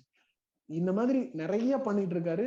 இவருடைய ஒரு ஒரு இப்ப அந்த ரீசெண்டா அந்த இன்டர்வியூல கூட அவர் வந்து சொல்லியிருப்பார், பிளான் எல்லாம் இருக்கு, பிளான் படி தான் போயிட்டு இருக்குன்ற மாதிரி ஒரு வார்த்தை சொல்லியிருப்பார். அந்த மாதிரி அவர் வந்து அதை ஒரு சும்மா ஒரு சாதாரண ஒரு விஷயமா பண்ணல. சோ ரஞ்சித் பண்ணிட்டு இருக்கிறது வந்து உண்மையிலே ஒரு பெரிய விஷயம்ங்கிறத வந்து பதிவு பண்ணணும்ன்றதான் மெயினா இந்த எபிசோடோடைய நம்ம பேசணும்னு நினைச்சதுக்கான காரணம். கடைசியா சொல்ல வேண்டிய விஷயம் என்ன அப்படின்னா, இவங்க எதுக்கு இதை பேசுறாங்க, இவங்க எதுக்கு இதெல்லாம் வயலண்டா அப்ரோச் பண்றாங்க, எதுக்கு வந்து திருப்பி அடிக்க சொல்றாங்க, இந்த மாதிரிலாம் கேள்வி கேட்காதீங்க. ஏன்னா அவங்களோட கஷ்டம் அவங்களுக்கு தான் தெரியும், அவங்க தான் பேசணும். அதை கேட்க வேண்டியது நம்மளோட பொறுப்பு. கடைசியா யார் சொல்றாங்க அப்படிங்கறத கேட்காதீங்க, என்ன சொல்றாங்கிறத முக்கியமா கவனிங்க. இதுக்கு மேலேயும் நான் இதே மாதிரிதான் பேசிக்கிட்டு திருவேன், அவன் வந்து வன்முறையை கையாளுறான், அவன் வந்து எதிர்த்து பேசுறான்னு பேசிக்கிட்டே திருவீங்க அப்படின்னா அப்புறம் நாங்க பொறுப்பு கிடையாது.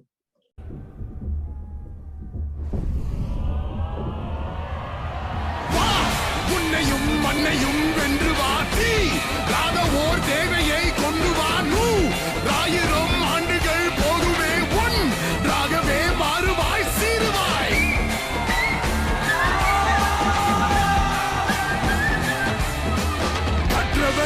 பற்றவை